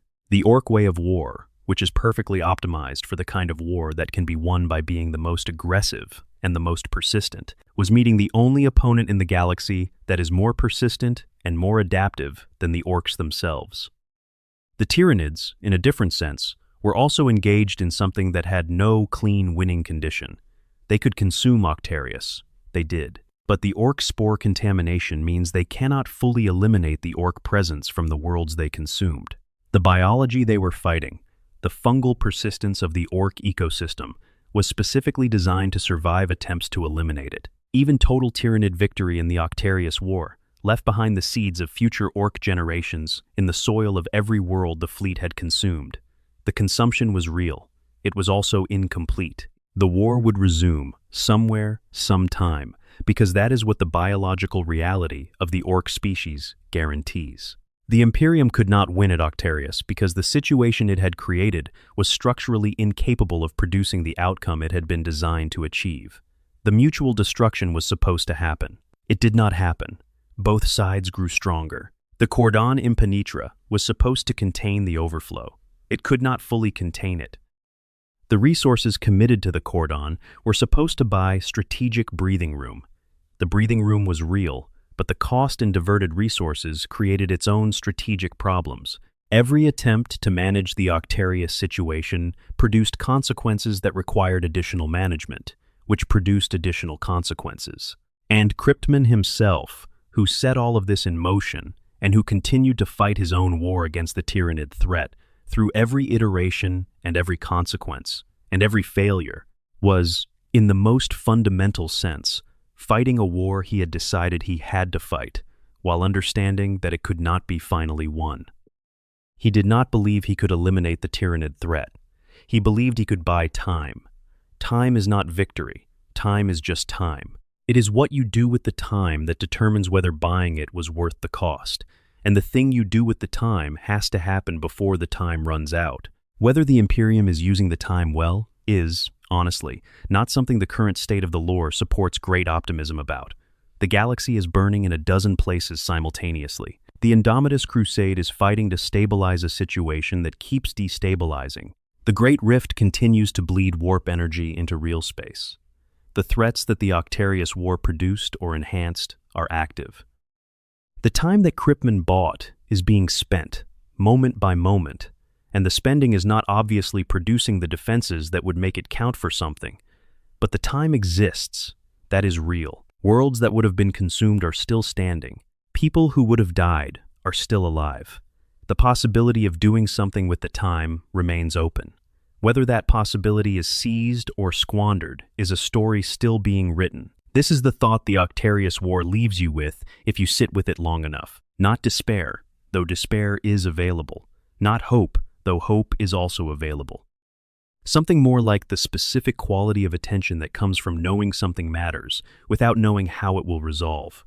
The 41st millennium has been in that place for 10,000 years, and counting. Every person in it is living inside a war that cannot be won, making choices that matter even though they cannot determine the final outcome. Finding meaning in the fighting itself, rather than in any attainable victory. The Orks understand this more purely than anyone. They do not fight to win. They fight because fighting is what they are. The Octarius War was, for every Ork who participated in it, the most perfect expression of what they were built to be. They grew. They fought. They grew more. They fought more. When the political structure of the Empire collapsed around them, they scattered and found new fights. The war goes on in them, carried in their biology, written in their scars and their growth, and the specific quality of the veterans who came out of it. The Tyranids carry the war in a different way, in the genetic memory accumulated across every organism that has cycled through the Octarius evolutionary pressure, in the biological adaptations that are now standard in the latest generation of hive fleet organisms, in the enhanced capacity to deal with Ork biology that the war produced, and that will be relevant for every subsequent encounter between Leviathan's tendrils and Ork forces anywhere in the galaxy. And the Imperium carries it in the stretched cordon, and the veterans of the Black Templars, and the Death Watch kill teams, and the communities on the fringe worlds, and the reports filed by xenobiologists, and the memoranda sitting in the High Lord's files about mobilization levels required. For an adequate defense and the continued work of one excommunicated Inquisitor who has not stopped fighting and will not stop fighting until the threat he identified is resolved or he is dead. This is the Octarius War, one of the great unwinnable conflicts of a setting built around unwinnable conflicts. Consequential, ongoing, morally complex, biologically fascinating, strategically instructive, and as honest as the 41st millennium gets about what it means to fight in a universe where the fight never ends, and the best you can do is fight well and hope the time you buy is worth the cost of buying it. Sleep well. If you made it through all of this, then you already know this is the kind of content worth coming back for. The like button is right there. The subscribe is right next to it. Both of them take about 2 seconds, and they make a real difference in whether more stories like this one get made. Drop a comment with where you are in the world and what pulled you into the Octarius War. I read them. This community is part of what makes the research worth doing.